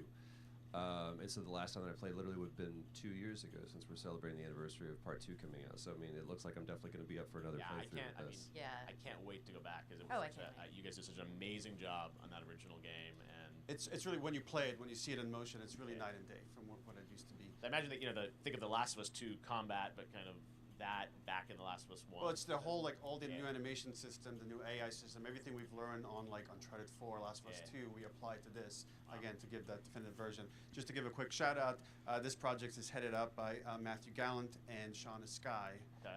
And you'll hear a lot more about it and see a lot more about it over the coming weeks leading up to the release September 2nd on PS5. All right. And shortly thereafter on PC. We will look forward to it. Neil, you've talked a lot about games directed by other people. What are you directing? You still making games? Still making games. Okay. I haven't given up my day job. It's a little early to talk about it. Maybe if someone in PlayStation wants to leak it, then we can talk about it now. Otherwise, we'll save it. But you do have a new project. Do have a new project, but we'll save it for another Summer Game Fest. Okay. Okay, well, we'll see. We'll try and save it. All right. Troy, Ashley, Neil, thank you so much for dropping by Summer Game Fest, and I am so excited that The Last of Us is returning, as you said, in September. So thanks, guys. Appreciate it. Thanks, Jeff. Awesome. All right, well, that is going to do it. Thanks to Naughty Dog and PlayStation for that very special look at The Last of Us and the entire franchise and where things are going. Very, very excited about that. All right, Summer Game Fest continues over the next few days. Coming up right now on this very stream is Day of the Des with I Am 8-Bit and Double Fine, including an exclusive new look at the planet Atlanta. And then the Devolver Digital Showcase. Tomorrow, we've got Netflix Geeked Week, which I'll be co-hosting, and the Tribeca Games Showcase streaming, along with the Epic Games Store Showcase. And then finally, Sunday, is the Xbox and Bethesda Game Showcase. You can stream them all at summergamefest.com. As for me, I'll see you again in August when we are back live in Cologne, Germany for Gamescom Opening Night Live on August 23rd. And then the Game Awards will return in December live from the Microsoft Theater in Los Angeles. And finally, I'm excited to share that Summer Game Fest will return in June 2023 as a digital and in-person event to bring the gaming community together. Thanks for being a part of Summer Game Fest, and remember, there are more events and announcements to come. We'll see you soon. Well, that was certainly something. Let's see what the chat has to say. Happy birthday to you. Happy birthday to you. Happy birthday, Day of the Dead. Well, that was, I don't even know what to say at this point. That was it had some highlights, but can I be honest? That showcase was kind of a disappointment. And I feel bad for overhyping it. But, yeah. Anyway, I hope that nonetheless you've enjoyed this. If you did, then like, comment, subscribe if you'd like. You don't have to. And, yeah. Now, if you'll excuse me, I'm going to have to clean up some stuff in my room. I didn't make a big mess, by the way. It's just, cleaning up my glassware and stuff. Throwing away the, now emptied, sparkling juice bottle. And, playing some Tony Hawk, probably. Alright, see you later.